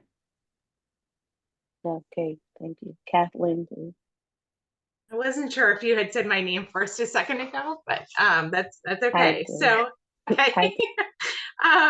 So I have kids in every level. I have a pulse at elementary, middle, and high school, and I bring that perspective to the table as a parent. I also know special education inside and out, and special education is from a bandwidth and dollar perspective is a part of the foundational level and what we need to meet as requirements within APS. Like, I understand how that works and know how we can work efficiencies into this and make sure we're thinking about these students from the get-go. I mean, we have problems with some of our buildings, like HB, where we did not do the construction right because we didn't have the right voices at the table to check it. I'm an internal auditor by profession, so I look at end-to-end processes and I think about the impact across the total school system, just like I would across, my company at Gap Inc. It is something I do inherently and would bring that skill set of not just looking end to end, but also understanding budgets. When we think about KPIs and measurables, the evaluation of our schools right now is based on this SOL data at the state level. So if we are not moving the needle on our students passing these tests, whether or not I agree with tests, right now that is the measure by the state. So we need to figure out how to move that needle, and I will continue to push that so that we can make sure that our students are progressing and are growing and hitting the metrics that they need to hit. Thank you, Paul. Okay, so I think my unique perspective as a teacher, fresh out of the classroom, I taught for 22 years in Arlington, and I've been working with kids, parents, daily for 22 years. So I think that gives me a unique perspective that we really need on the school board. Many even good-hearted decisions that come out of the school board aren't based in the reality of what it's like to be a student and a teacher. So I would be sort of a gatekeeper, for those decisions. As far as accomplishments, again, this goes to the data-driven, my problem with the data-driven part of the school board's priority. They tout retention as this amazing thing, and that, to me, that's the lowest bar. Oh, they stayed in Arlington. What really matters is job satisfaction. And there is a survey that goes out every year called Your Voice Matters. And the school board kind of just ignores all the statistics about job satisfaction for teachers. And so I would want to raise that, and that would bring in more great teachers to Arlington. Right now, we're losing a lot of teachers. I also would like to, with the Your Voice Matters, we also include students in that. And I would like to raise the percentage of students who feel that they have an adult in the building that they connect with. I would like to see that go up to 100%. Thank you. Okay, thank you so much, everyone. We will now have closing remarks, and each candidate will be given 1 minute, and you can state whatever you'd like to state, highlight any specific actions you'd like to take or whatever. And this time we're going to start with Paul, and then we'll go to Kathleen. Okay, so thank you very much. So when I first mentioned my candidacy back in June, I was naively taken aback when someone asked for my platform. And I thought, platform? Platform? I'm a teacher and I'm running for school board. That's my platform. But the question, of course, was a good one. And I hope some of my answers tonight gave you an insight into my platform, but also on my website, you can see some other concrete issues that I address. I still believe being a teacher makes me uniquely qualified to best serve Arlington students on the school board. I'm a parent of 2 W&L graduates, both of whom had struggles and successes in school, and my wife and I are forever grateful to the teachers and support staff in the buildings that supported them and inspired them throughout their time at school. I'm running for these teachers and support staff who work directly with Arlington's children every day. Thank you very much. Thank you. Kathleen, please. Thanks again for this evening. You know, January 1st, if I'm elected, I'm going to focus on collaborating with underrepresented communities to create safe and inclusive schools. I know what that feels like for my son now, being in an inclusive environment, and I want to continue to make sure that each and every one of our students across APS has that. We know that students engage in their own education and perform better if their social, emotional, and physical needs are met. I'm going to act on the need for high quality after school activities and help address the drug and the mental health issues facing our students today. I've actually put together programming for neurodiverse students in drug use in APS through the Parent Resource Center. You know, when we think about the needs of our community coming out of COVID, many educators have talked about that enormous health toll coming out of it. And we have to be able to adapt and change to meet our students where they are. I'm an experienced candidate. Thank you. Thank you. James, please. I am different. After 20 years of only Democrats winning school board elections, I think it's fair to say I'm the unconventional candidate tonight. I am also the only repeat candidate, so I've done the most campaigning. I've been to every Arlington neighborhood, every school, multiple times, and win or lose, that experience, hearing from residents across the whole county, that has been the greatest thing I've gotten from these campaigns and makes me, I think, the best candidate. I know Bethany, Mary, and Miranda, the continuing board members, and I would be so excited to work alongside them and any one of my fellow candidates tonight. I think we could make a dream team for APS. I hope you see that too, and I respectfully ask that you make me one of your 2 votes for school board. Thank you. Thank you. And last, Soraya, please.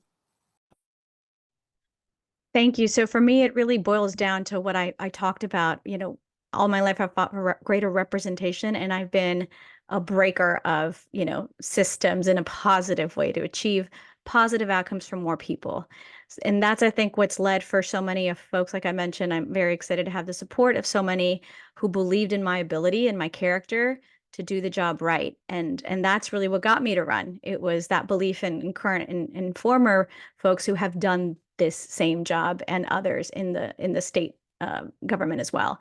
I'm so proud to have a child-centered and educator-approved agenda, having earned the endorsement of the union that represents the educators and staff, because I've demonstrated the ability to understand their perspectives.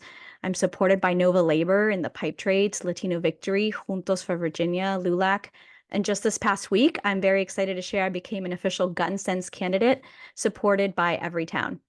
What this means is that I'm not new to advocacy and developing policy from the ground up. I have the requisite skills of policy depth, along with the ability to make a case and to build consensus and get things done. And that's what we need in Arlington. So thank you, and I hope to have your support. Thank you, everyone, for coming and participating in our candidates forum for school board. And now I'll turn it back over to Jan Marie Pinion. Thank you. Thanks, Tia. So now we'll start our House of Representatives forum. So I'm gonna spotlight our candidates. So give me 1 second to do.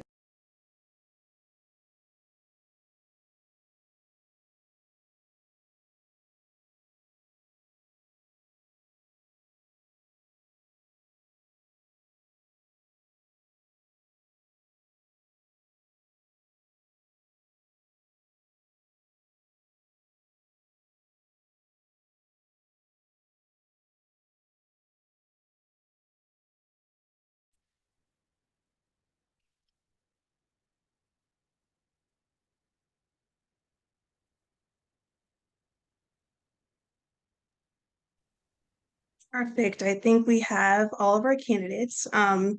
Thank you so much. So all the candidates who are running in the general election for the House of Representatives 8th District were invited to participate. So joining us for the discussion tonight, we have Congressman Donald Byer, Mr. Bentley Hensel, and Mr. David Kennedy. Mr. Jerry Torres recently notified us that he will not be able to attend this evening. So for this discussion, each candidate will have 2 minutes to give an opening statement, 30 seconds, or 1 minute and 30 seconds to answer specific issue area questions. We'll let you know what the timing is. And then we'll have 1 minute for closing statements. And we'll rotate who answers each question first and jump in when your time is up. So before we go into closing statements, we'll just start with our initial question that we've been asking during all the forums, and that is whether or not you're a member of the NAACP. So we'll go in alphabetical order, and we'll start with Congressman Byer. Jan Marie, yes, I paid my life member dues about 30 years ago. So a long, long time, yes. Thank you so much. Mr. Hensel? Yes, I am. Joined many years ago, then re-upped a little while ago. So, yes. Thank you. And Mr. Kennedy? No, I'm not a member. Okay, thank you so much. So now we'll give each candidate 2 minutes for opening statements. During your statement, if you could just please highlight what your top priorities are for your term in office and how these priorities would affect Black and other community members of color. So we'll go in the same order, starting with Congressman Byer. Thank you, Jan Marie, and thanks so much for inviting me to be a part of tonight's forum. I try to live my life constructively aware of our American history, all of it, and doing everything small and large I can to overcome the ugly, immoral, and tragic part of our legacy. So I was proud to share the ticket with L. Douglas Wilder when he was elected America's first Black governor. I was one of the earliest full-time volunteers on Barack Obama's presidential campaign, and I was chairman of his Mid-Atlantic finance team. My most recent chief of staff was Tanya Bradsher. She's now the highest ranking Black woman to serve as Deputy Secretary of Veterans Affairs.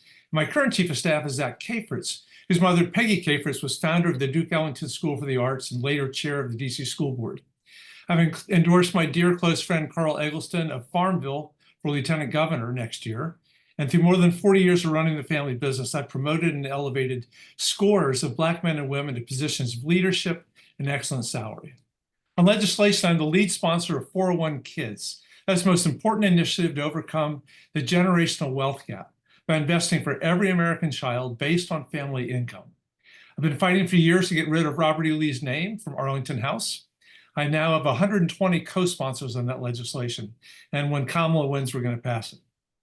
I'm the lead sponsor of the Cost of Police Misconduct Bill, which would make transparent all the money cities spend to settle police misconduct claims. And I was the sponsor of banning facial recognition from police body cameras, which was included in the George Floyd Justice and Policing Act. And I'm original co-sponsor of the John Lewis Voting Rights Act.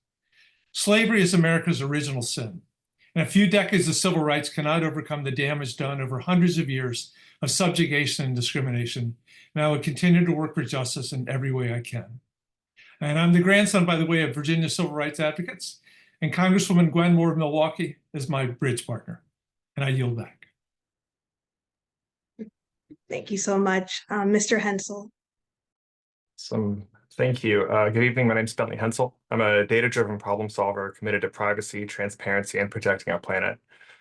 My campaign's about delivering real solutions, not just talking about them. I grew up in Alexandria, Louisiana, and moved to Alexandria, Virginia in 2015 after a brief stint in the Navy.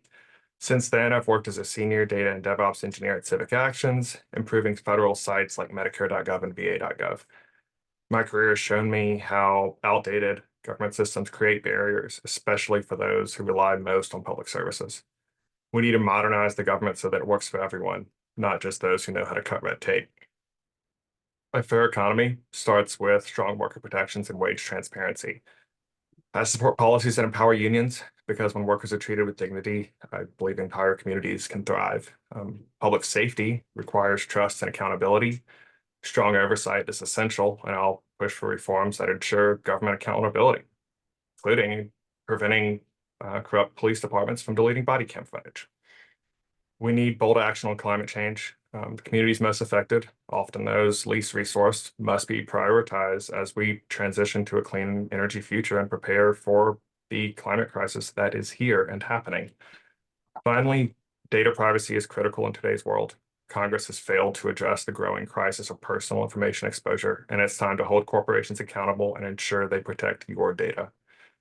Together, we can create a more just and equitable future where everyone has the opportunity to thrive. Thank you for your time, and I look forward to your questions. Thank you, Mr. Kennedy. Yeah, thanks, Jen Marie. Thank you, NAACP, for sponsoring this event. My name is Dave Kennedy. I'm running for the U.S. Congress as an independent, grassroots, moderate-leaning candidate. My website shares lots of my personal background, so if you have a chance tonight, davekennedy2024.com. The part of my background I will share is my graduation from the Wesley Theological Seminary last year. Upon graduation and looking at next steps in life, I felt a call to justice and compassion in the public square. The foundation of my candidacy and my life is threefold: love neighbor, which is our great biblical call and witnessed in the Good Samaritan; respect differences, just treating someone the way you want to be treated; but challenge bullies. Anytime someone's being marginalized or demonized, we need to step up. My platform is bread and butter, quality of life issues I think are important to Northern Virginians and the NAACP. Affordable housing, and I do, Ms. Robinson earlier said, has to be coupled with a living wage. Those two go hand in hand. Safe streets, which is coupled with opportunities for youth. Prison reform. I have a good friend who's incarcerated, and that's a near and dear issue for me. Care for our veterans. My son's a veteran of the Iraq War, also near and dear to me. Caring for those who are struggling with mental illness, addiction, anyone who is considered the most vulnerable. I'm a new voice, ever-present, invisible candidate. I listen closely. I'd be a we the people representative. So please consider me on election day. Thanks. Thank you so much. So our first question is around economic security, and we'll give each candidate a minute and a half to answer. A 2022 study from the Urban Institute found that Black and Latinx households in Arlington experienced significantly higher rates of food insecurity than white households. The report observed that food insecure households generally had difficulty paying for expenses and had to cut their food budgets first in times of financial hardship. What policies will you champion to improve the economic security of community members who are struggling to make ends meet? So we'll start with Mr. Hensel. Thank you. That's a major question. I think the main point of that is that people aren't getting paid what they need. A major problem, I'm a huge believer in transparency, and that shining a light on problems usually will help solve it. One of the things I believe is that if you're a publicly traded company, your executive leadership, CEOs, board members, whatever, their compensation is already reported to the SEC. The accounting people have this data. I want this reported instantly. So when the CEO of Accenture or CEO of Google, John Deere, or Boeing gets paid a couple $1 million in bonuses or whatever, the American public sees that instantly so that the media can report on it. Secondly, I believe if you're a company over 150 people, your age range, geographic region, years of experience, job title, gender should be reported yearly, obviously anonymized to the Department of Labor, so that you can know what each job title is making, so that new hires or existing older hires are not underpaid. And I believe that once we know what companies are paying and what the wage disparity looks like, I feel that we can improve everyone's outcome. That's my overall solution of how we can really lift everyone up, as opposed to try and just fight interior between ourselves. Thank you.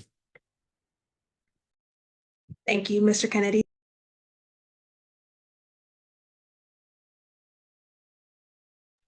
You're on mute. Ooh, I guess I lost 10 of my seconds here. Food insecurity is real. I actually have spent the last 15 years of my life working in a food ministry at my church. And that experience and meeting folks who are those people who are food insecure really does shape my compassion towards this issue. The informal network of churches and, in this area, we have AFAC, that's a huge contributor. That informal network is vital. So we actually need to be supporting that informal network of food providers. But at the same time, we do have food deserts. We know that. We know that the SNAP program is so critical. And I know that's something that Representative Beyer has spent a lot of time working on. And we need a farm bill to be passed. We've been working on an extension, I believe, for the last couple of years. And then I would just say it does also come back to a living wage.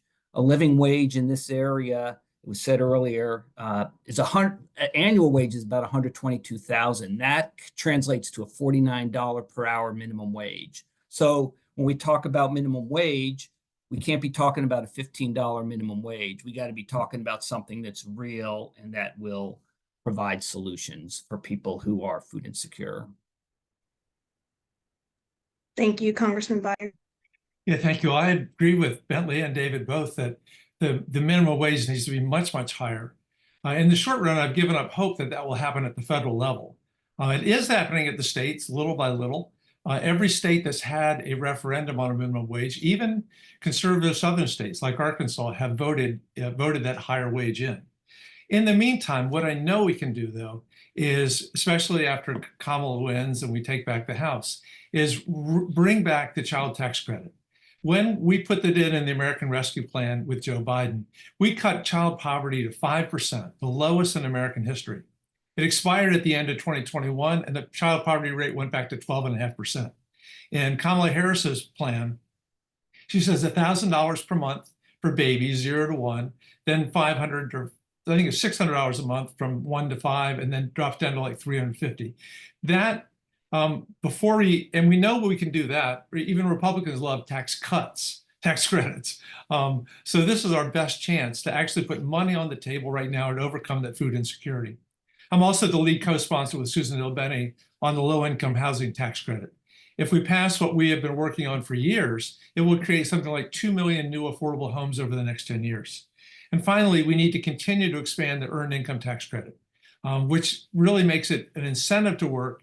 It's been okay. It's done a lot of good work, except that we need to make it fully refundable because too many people don't earn enough money to claim the tax credit.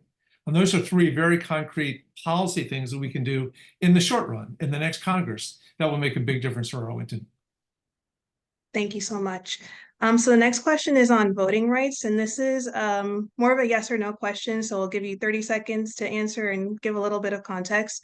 Since the Supreme Court gutted key provisions of the Voting Rights Act in 2013, at least 29 states have passed 94 restrictive voting laws that have aimed to suppress the vote of people of color.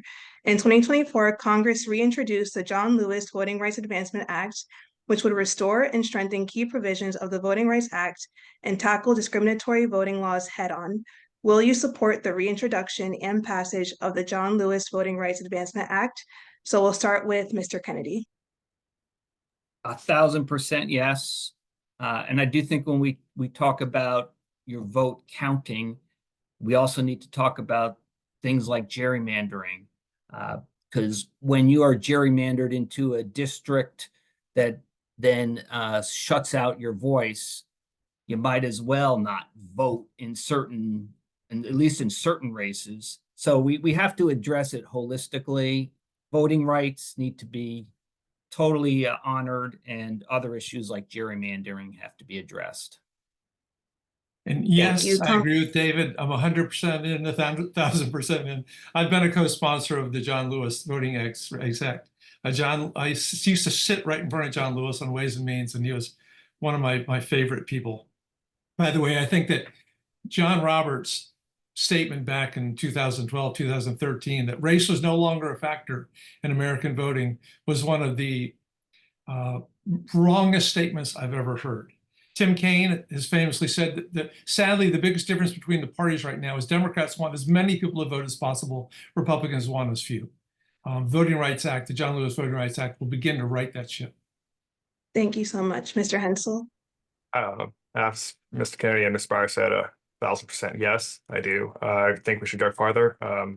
Election day should be a national federal holiday, and I believe that's Freedom to Vote Act, if I remember correctly. That usually gets talked along in the same vibe. Thank you. Okay, want to make sure. But yes, yeah, I don't think your employer should have any input whatsoever into whether you vote or not. I grew up in Alexandria, Louisiana, and that is not a racially accepting. It's not great. It's not great. And Louisiana has a lot of horrific laws to prevent voting. And those are the kind of things that we need to fight to fix, not just in, Virginia is much better than most, but we have to focus nationally because not everyone is fortunate to live in Northern Virginia.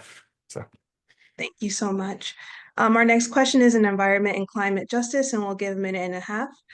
So climate change is causing extreme weather events such as heat waves and severe flooding to become more and more common in our region. Black and brown communities are hit hardest by these extreme conditions. What investments would you support to help our community address and respond to climate change?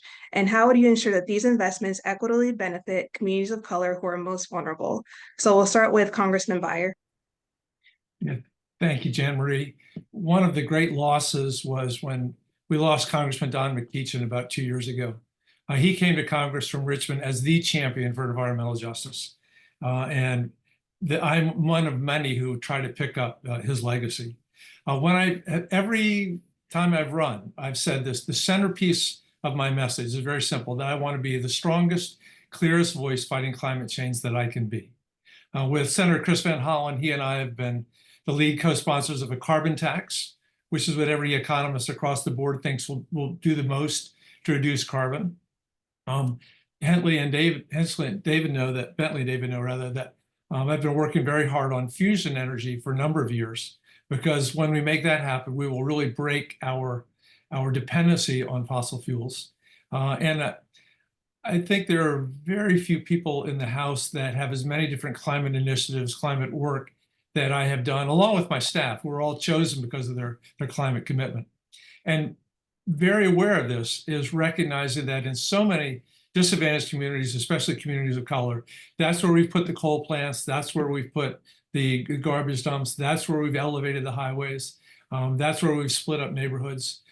Pete Buttigieg, who I was his co-chair of his campaign, has worked really hard on our transportation issues, specifically looking at trying to change the way we've treated neighborhoods, and ultimately looking at the heat density of so many inner city neighborhoods that are really disadvantaged by that because of climate change. So I will continue to make that my number one priority. Thank you so much, Mr. Hensel. Yeah, climate and the environment is a major cornerstone issue for me. 2015, I was from 14, fortunate to hike the Pacific Crest Trail from Mexico to Canada and saw the Blue Ridge Mountains are great. The High Sierras in California really they beat it. And I think first off, we need to bring back the Civilian Conservation Corps. If you ever want to just lose a lot of faith in humanity, go look at the Texas Railroad Commission and what they're doing to the people of Texas with wells. We need to give a lot of young people jobs, go out and build trails and clean up this country. Secondly, I think we really need to get aggressive. ExxonMobil, I think they should all be banned from having any, American Petroleum Institute is not really that great of an organization when it comes to lobbying. And I think we need to really get aggressive with that, because I'm 32 and I really don't see a super viable future for the later years of my life at the rate we're going. We need to get serious about this. And because it hasn't been addressed at all, really, we need to also start planning for, sadly, mass migration coming in the next 15, 20 years, because parts of this country have become inhabitable because we haven't taken action. Like Mr. Byer, additionally, I think fusion industry is key to this. And we should also repeal the awful bill that we have that doesn't allow the United States to recycle nuclear material. That's incredibly, we need to fix that. These are small things that I think do a huge impact. And we also need to use the fact that the United States is the greatest economy in the world and start forcing other countries, including China and India, to get serious about the environment, or you're going to get smacked with huge tariffs and other things that we can do because we have this great economy. So I think we need to take active action. Thanks, And Mr. Hensel. yeah, thank you. Mr. Kennedy. Yeah, thanks. So my wife and I are part of a ministry in the Republic of Zambia. We've been part of that since 2015. We have an orphanage we adopted, and we have some kids we care dearly for. That country and other countries in the southern part of Africa are going through. We're challenged when we see hurricanes and the severe weather patterns here. Their challenge is the Zambezi River drying up, and that affects agriculture. It creates poverty, and it's something that we have to pay attention, not just in Southern Africa, but in the entire world, because the country, the southern half is where there's climate change is wreaking the most havoc. So sometimes we can put on blinders and say, well, it's not happening here, the hurricanes, and that's real. But so we just have to be careful that we don't put on those kind of blinders.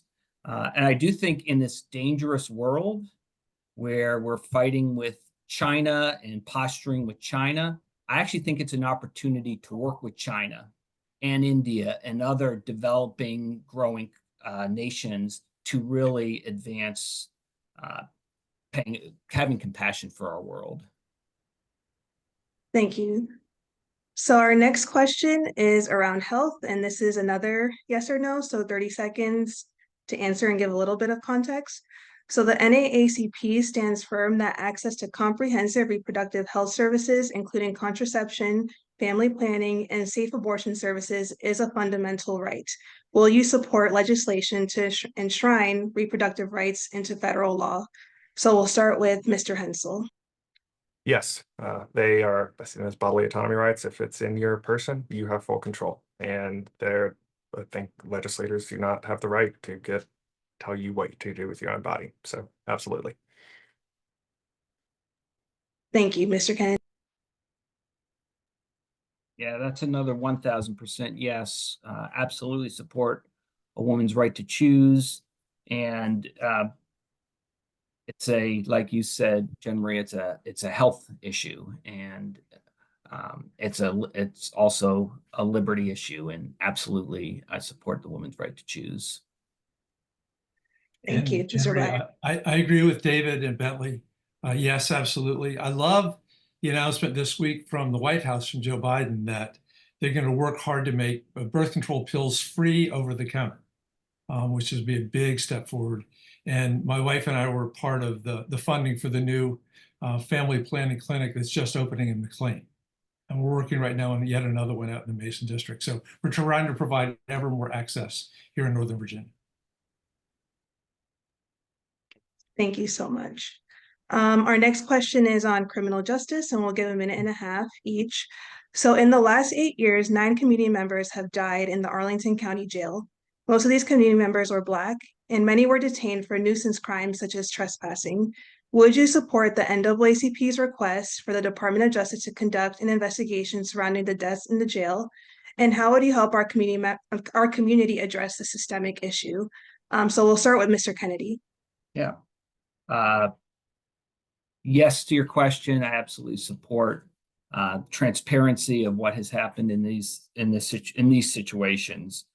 I said at the beginning, I have a good friend who's incarcerated up in Maryland, and I go visit him. I speak to him, share letters, and I would put criminal justice, specifically prison reform, at the top of my list. 90% of those who are incarcerated are going to be released. It is absolutely in our interest to invest in programs in prisons that prepare people for coming out of prison. We know too many stories. I've seen too many people who, again, come through my church ministry who have all of a sudden they're gone. And then they show up 3 months later. Well, where were you? Oh, I was in jail. And you know what? They're back in their same space right away. There is nothing that there's no training, there's no job skills. So that's an investment that I think has to be bipartisan. Lock them up. Sure. Well, that's what a lot of people say. If you're going to argue lock them up, also realize that those folks, 90% of them are going to be released. So we better invest in those who are incarcerated. Thank you, Mr. Kennedy. Congressman Byer. Thank you, Jan Marie. I'm reluctant to endorse a Department of Justice investigation, although I would strongly encourage Sheriff Jose Quiroz to work together with the Department of Justice to address the underlying problems. And I deeply believe the underlying problems are that 2/3 of the inmates in Arlington jail right now also have mental illness challenges. They are homeless, they're alcoholic, they're drug addicted. They are, as you say, many of them are picked up for vagrancy or public drunkenness. And so you're dealing with a population that is already sickly, that is already with really severe health risks. And yet you have a jail that I don't know how many jailers short there are now, but I believe it's in the scores. Because number one, they can't find them. And number two, there's not enough state money. The jail is funded not by Arlington County or by the federal government, by the Virginia. And I think it'd be wonderful to work closely with the current sheriff and with the Department of Justice to do everything we can to make it the safest possible place. Which, by the way, I just spoke to the American Medical Association this afternoon about this exact issue.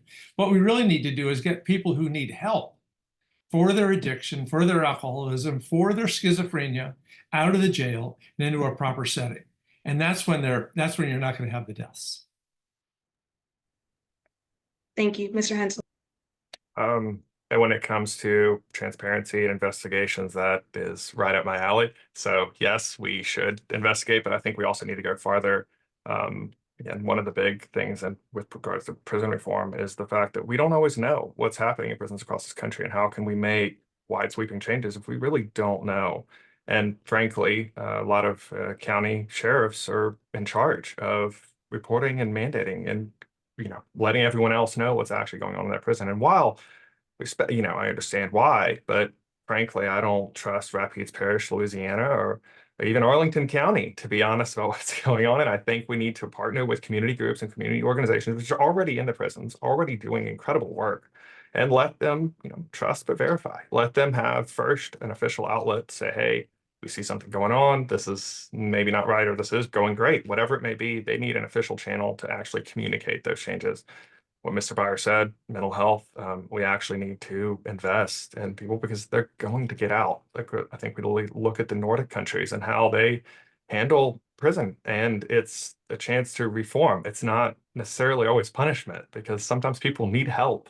And this is, I think, a huge space that our country is missing, where there's a lot of people in prison who are not necessarily bad people. They just made a mistake. And I think having compassion and remembering that human beings are actual human beings. They're not someone to just be locked up. And I think, having some sense of empathy would really help with the overall prison reform system.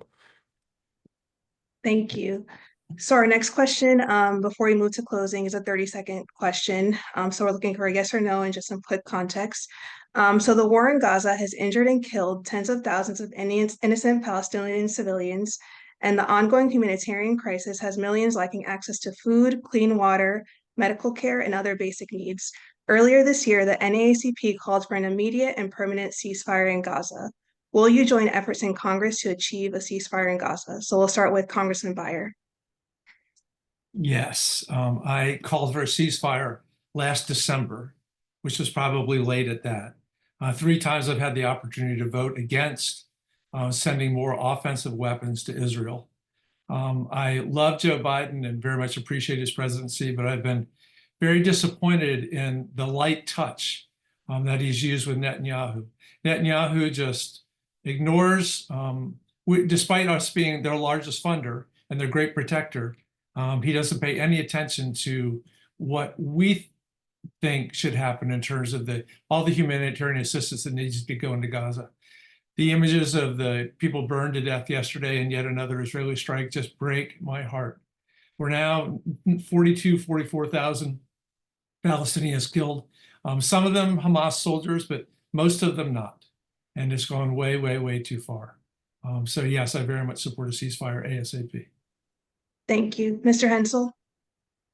I released my Palestinian-Israel policy a few days ago, and it's very clear. The U.S. must condition aid to Israel on its withdrawal from occupied Palestinian territories and in adherence to international law. But I don't think we can't stop there. Ceasefires will not bring peace, and we need accountability, and we need both sides to engage in good faith negotiations. And if they don't, the U.S. needs to leverage financial support and economic activity with both sides to ensure that we actually are moving forward to fix this problem, fix this crisis in that area, as opposed to just kicking the can down the road like they've been doing for the past few decades. Thank you. Mr. Kennedy? Our partnership with Israel goes back to 1947. And I think that partnership has been healthy for so much of that period. What's happened the last little over a year now is a crime, and I absolutely support a ceasefire. Thank you so much. So now we'll move to closing statements. We'll give each candidate 1 minute. And if during your statement, if you could please highlight what specific actions you'll commit to make Arlington more equitable, that would be great. But we'll start with Mr. Hensel. So, thank you for your time tonight, and these were fantastic questions. And like Ms. Kennedy, and we encourage these kind of events so people can know what we believe and where we stand. As far as what I hope to do with making Arlington more equitable, I think first off, we've got to get better about the wage crisis in this country. That, like I mentioned earlier, the pay gap is unacceptable and it must be fixed. The average cost of a house in Arlington is roughly 850 grand or so. That's way too high. I don't think corporations should be allowed to own more than 2 single-family homes. And I think we need to start taking decisive action to fix the massive crises in this country, or it's not going to look like what we are looking at in the next few years. So I feel unique and powerful perspectives, and I'd love your consideration, and henselforcongress.com to learn more. Thank you. Thank you. Mr. Kennedy? Thanks, Jean Marie. Thanks, NAACP, and thanks to Representative Beyer and Mr. Hensel. It's been a really great conversation. We strive for God's kingdom here on earth. Righteousness, justice, compassion. But of course, we live in the real world and an imperfect and broken world. But in our brokenness, we can do amazing things.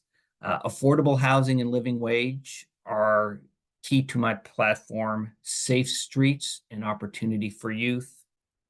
Prison reform. Caring for those struggling with mental illness, addictions, and those who are the most vulnerable. Change is good. Representative Beyer, you've done amazing work for this community, but change is good, and a new voice is what I am.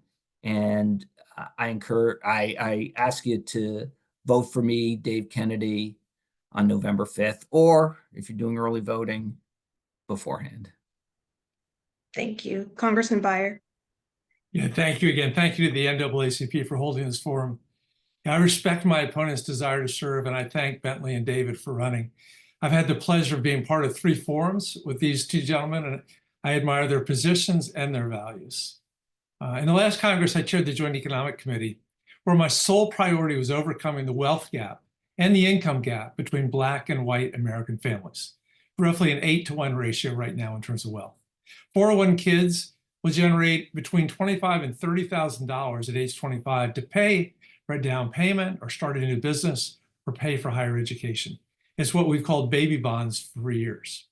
I'm working hard for Kamala Harris. I've already raised more than $2 million for her campaign, and I've been doing door knocking every Saturday and Sunday for her. I will continue to fight for higher taxes on the richest 1% to have more money to invest in housing, healthcare, and education in the Americans we have left behind. I will always work as hard for you as I can, and I will continue to do so as long as I have the honor of serving you. Thank you. Thank you so much. Thank you so much to all of our candidates and our moderators, Darlene and Tiara, Education Chair. But I will pass it back to our president now. Thank you so much. Thank you.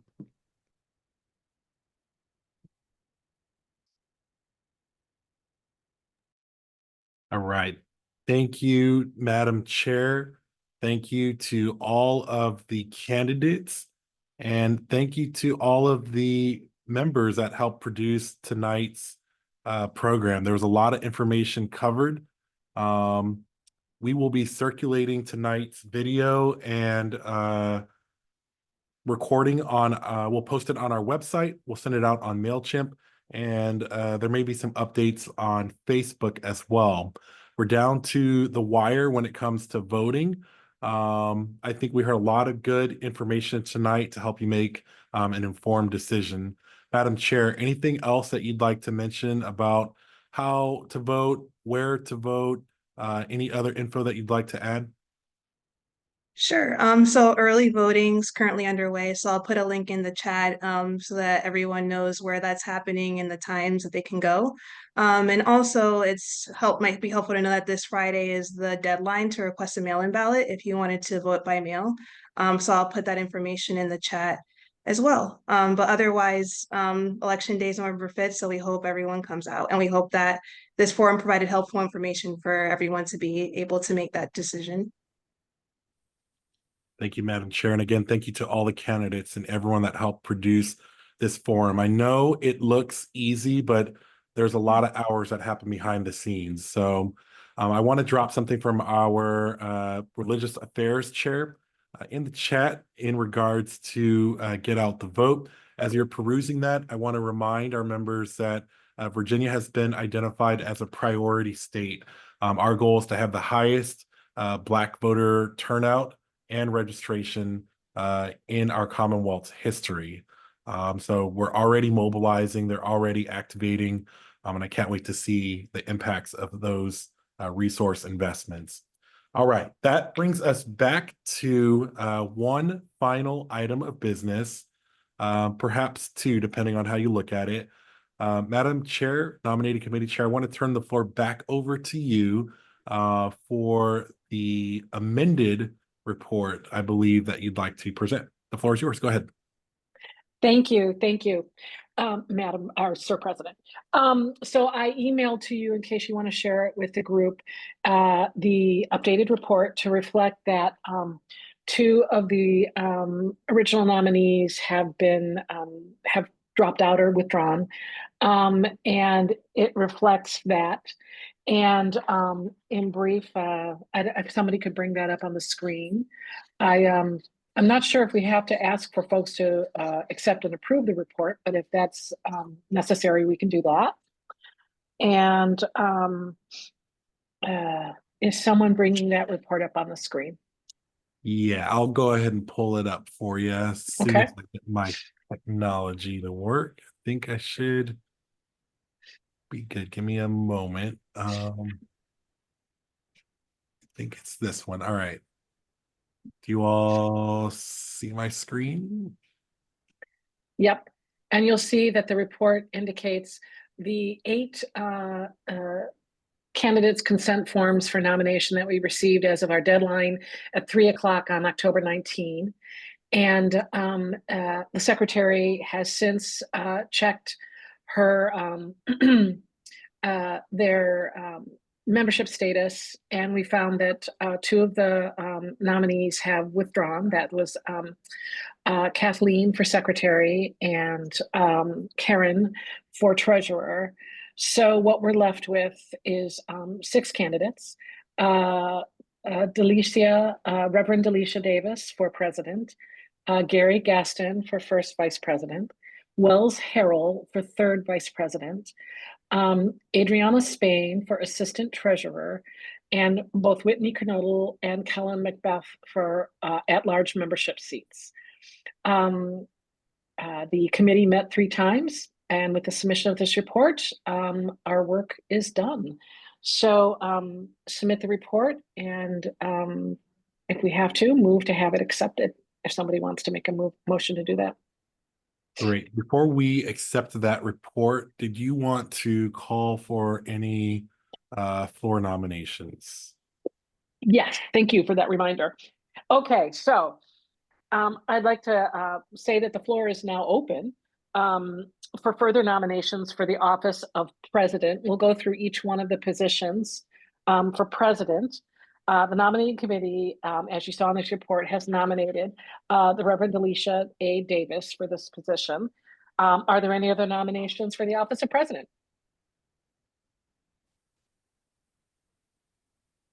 And according to the manual, I'm actually required to ask this question 3 times. So I've asked it once, I'll ask it 2 more times. Are there any other nominations for the office of president? And last but not least, are there any more nominations for the office of president? Okay, just as a point of information for all of us on the call, if anyone wants to nominate themselves for a position from the floor tonight, you have to use the consent form, the candidate consent form. And I did share a copy of that as well with Michael and Wanda, in case, you know, if someone needs it, we can email it to you or put it up on the screen. It also was sent to you in the notices sent by the branch about the nominations. And you also have to get 3 signatures of members in good standing to have that form considered. Okay. And for purposes of signing the form, if you want to support somebody who's putting themselves forward as a nominee, you as a person co-signing that form have to, you're considered in good standing if you've been a member for at least the past 30 days prior to tonight's meeting. To be a candidate, however, you not only have to be a member since May 1st of 2024 with continuous membership, but you also have to live or work in the area, the jurisdiction covered by our branch. So there's a more stringent good standing definition for members that put themselves forward as candidates for a leadership position. Okay, having covered that essential business, let's move on.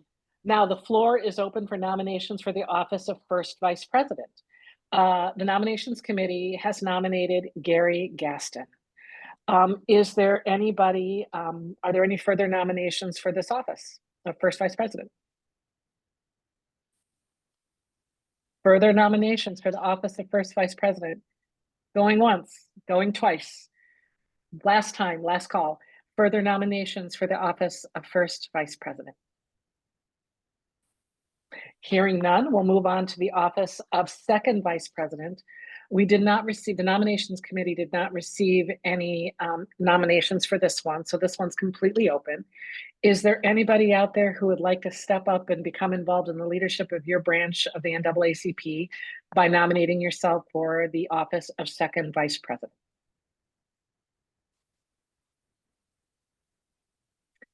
Second call. Anyone would like to nominate themselves for the office of second vice president? I will. Education Committee Chair Tia Alfred. Thank you so much. Tia, you'll have to get the form and fill it out and get 3 people to sign it. What we could do is, Mike, could you email her the form, or could Wanda?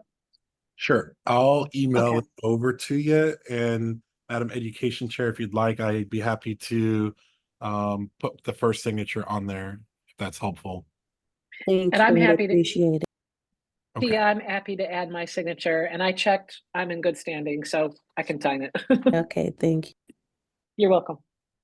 All right, thank you. And this has been, we're recording this, so I don't get Tia's name misspelled or anything. Okay, that was on the second call. So third call, just to follow the rules, is there anyone who would like to put their name forward for second vice president? Hearing none, we'll move on to the office of third vice president. The nominations committee has nominated Wells Harrell for this position. Are there further nominations for the office of third vice president?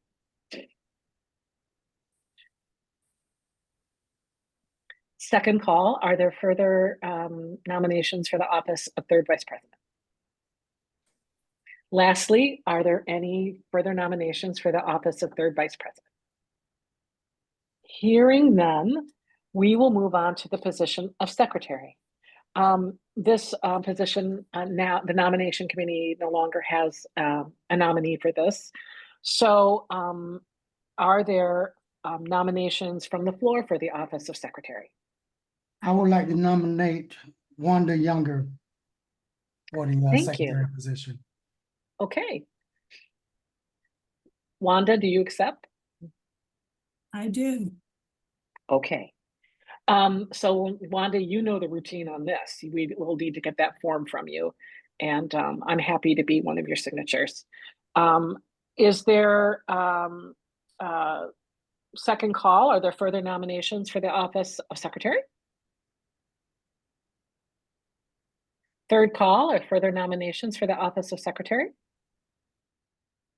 Okay, hearing none, we will move on to. Oh, and just say, I do have signatures already, so I will email that to you. Okay, But thank you. Thank you for offering, I appreciate it. Just want to keep the process going because I know for sure that I qualify to sign. Correct. Okay, thank you. So then moving on to the assistant secretary, the nominating committee did not receive any nominations for this one, so this is completely open. So are there any nominations from the floor for the office of assistant secretary?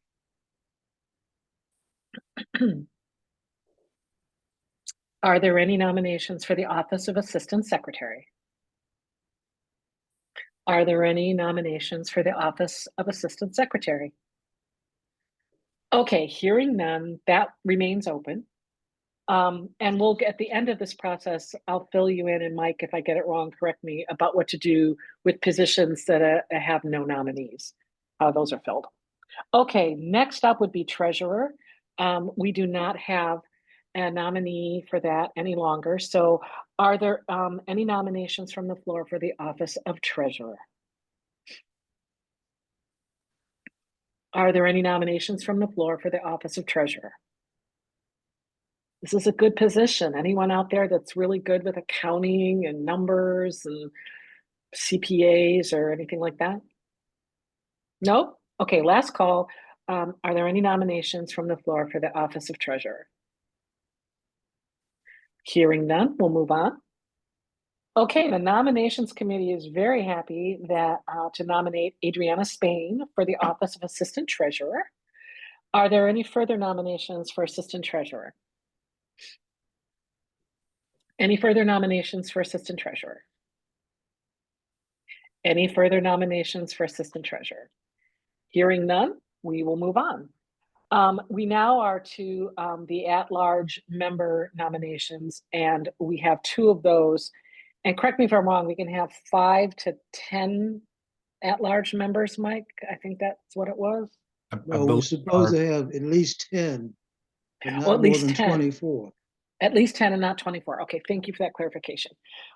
So we do have 2 nominees, and I think I'll just do them at the same time.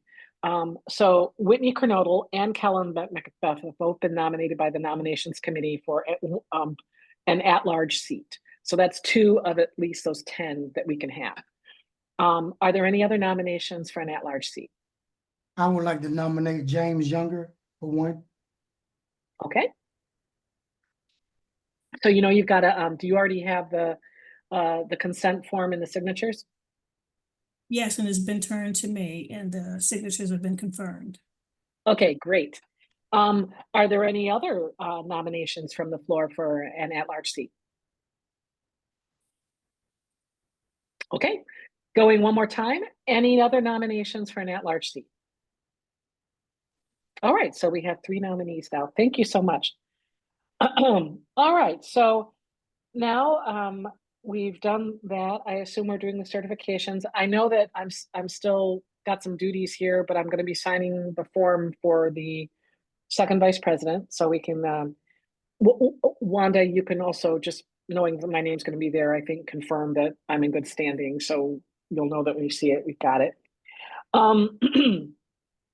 So thank you so much for all of that, for folks that have stepped up so far. We now have an opportunity for speeches in support of candidates. You don't have to give a speech, but if you want to make a speech, my suggestion would be, given the late hour, that it be direct and brief. Is there anybody who, either as a nominee or somebody in support of nominee, would like to give a speech in support of a nomination?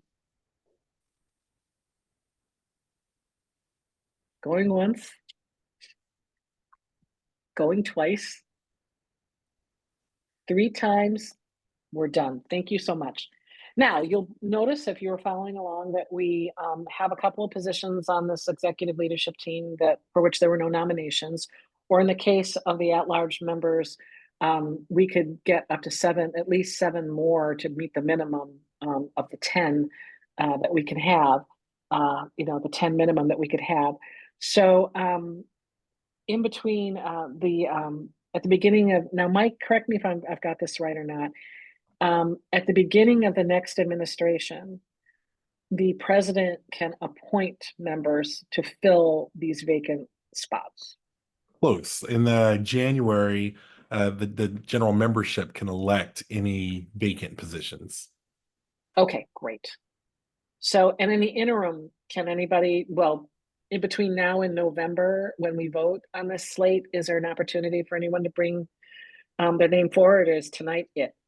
Not that I'm aware of. The Virginia State Conference did say, at a date to be determined later, National would provide guidance for unfilled offices ahead of January. So there will likely be some information that comes from National Virginia State Conference from now to January. Okay.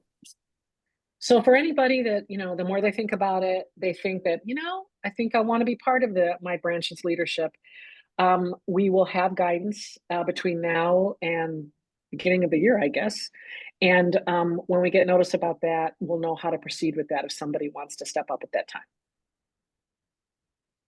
Just seeking to confirm that that's what you said.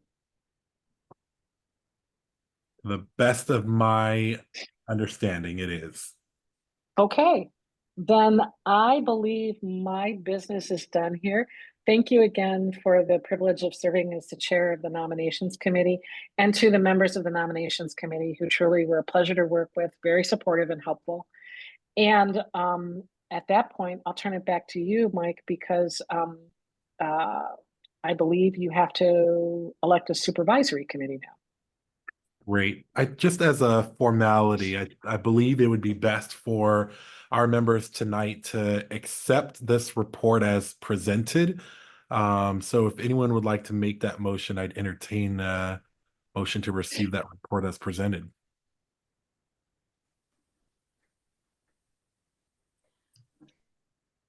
All right, I see we got Ms. Barrett. Would you like to make that motion? Sure. I move that the slate, is that appropriate? The slate of officers as presented be accepted. Great. Would anyone like to second that? Second. Thank you, Sister Dunkley.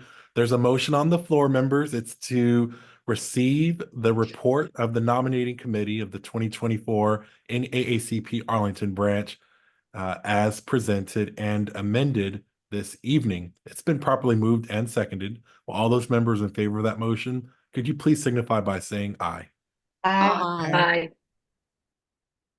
And all those members who oppose, you have the same right, please say nay. Okay, and any abstentions? Same. I've heard one abstention. Okay, great. That motion does carry. Thank you, Madam Chair. Thank you, nominating committee. I believe we have a new administration. Congratulations to President Reverend Dr. Pastor Davis. Amen. I cannot wait to see what you do, and congratulations to each of the leaders that were elected this evening. All right, we have one final order of business, and that is to elect the Election Supervisory Committee. I wanted to read the duties. It's very light work. National's actually doing most of the heavy lifting for us, but we do need to elect 5 people. So let me see if I could find the language on that. All right, here we go. The Election Supervisory Committee, via the interim unit secretary, shall, upon request from any nominee for president, make the membership roster or list available to the nominee. They may not copy the membership roster or list, but within reasonable limits, address communications from the list or roster of members at the candidate's expense, provided that the same privilege is extended to all candidates for president at the same time. I imagine since we don't have a contested race for president, I don't imagine our candidate would like to do that. All right, the next is the request to inspect the membership roster or list must be in writing to the chairman of the Election Supervisory Committee, and acknowledgement likewise must be given in writing.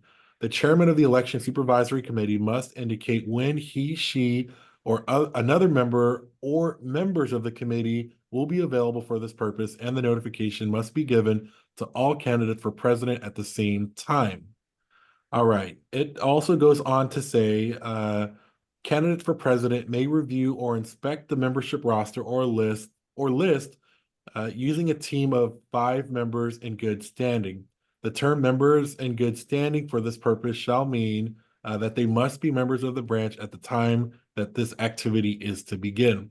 The Election Supervisory Committee may schedule the inspection reviews at different times in order to accommodate the presidential candidates. So lastly, there's 4 items here. The Election Supervisory Committee must ensure the names placed on the ballot are spelled correctly before submitting the ballot to the national office. So there'd be instructions for that submission. All consent forms, petitions, along with election details such as the date and time will be submitted using the electronic form, which we'll email to the national office. As you'll remember, our membership did decide the date of the election to be next month, and we've already determined that 4-hour block. So the guesswork is taken out. We really just need someone to kind of capture a little bit of notes. 2 is voting shall take place during those hours announced in the election notice, a minimum of 4 hours. The results of the election will be automatically dispersed to voters by electronic platform at the close of election. So our national office is administering the election. We're just making sure that the names are spelled correctly, and then all of the qualifying documents are sent over to national. Lastly, after the election has concluded, the Election Supervisory Committee will be responsible for ensuring that each elected official completes an officer update form. So just some contact information and et cetera. Would we have 5 members that are willing to serve on that Election Supervisory Committee? Thank you, former chair of our nominating committee. We got 4 more to go. Do we have 4 more members willing to serve? Is this, Mike, is this being done on Zoom, or do we get together? Sure, it sure can. Yep. We can do Okay. Zoom, hybrid, in person, really flexible. All right. So we got 2. Thank you, Miss Sarah. We need 3 more, folks. Really light lift. All right, Miss Judith, I appreciate you. Thank you so much. 2 more, and we're out of here.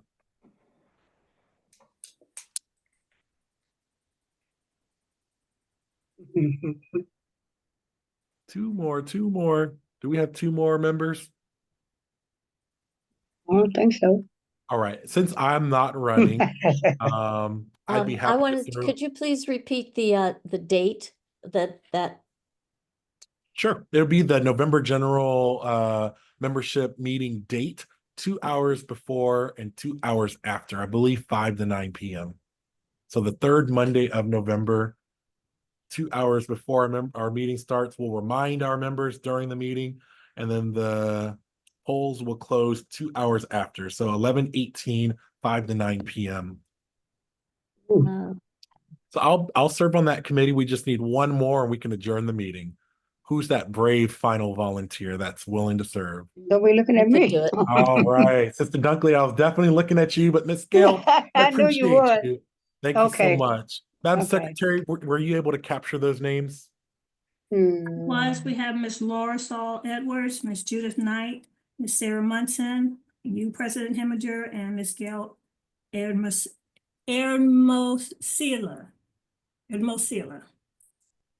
All right. That's good. Thank you. Okay, thanks, folks. I really appreciate it. I can't wait to see you all this Saturday. You got 3 more days to get those tickets. If you haven't got it, it's the biggest civil rights event of the year. Thank you for an incredible meeting. Thank you for an incredible year. We got a big election, so we're not done yet. Thanks, everybody. We're adjourned. Amen. Amen.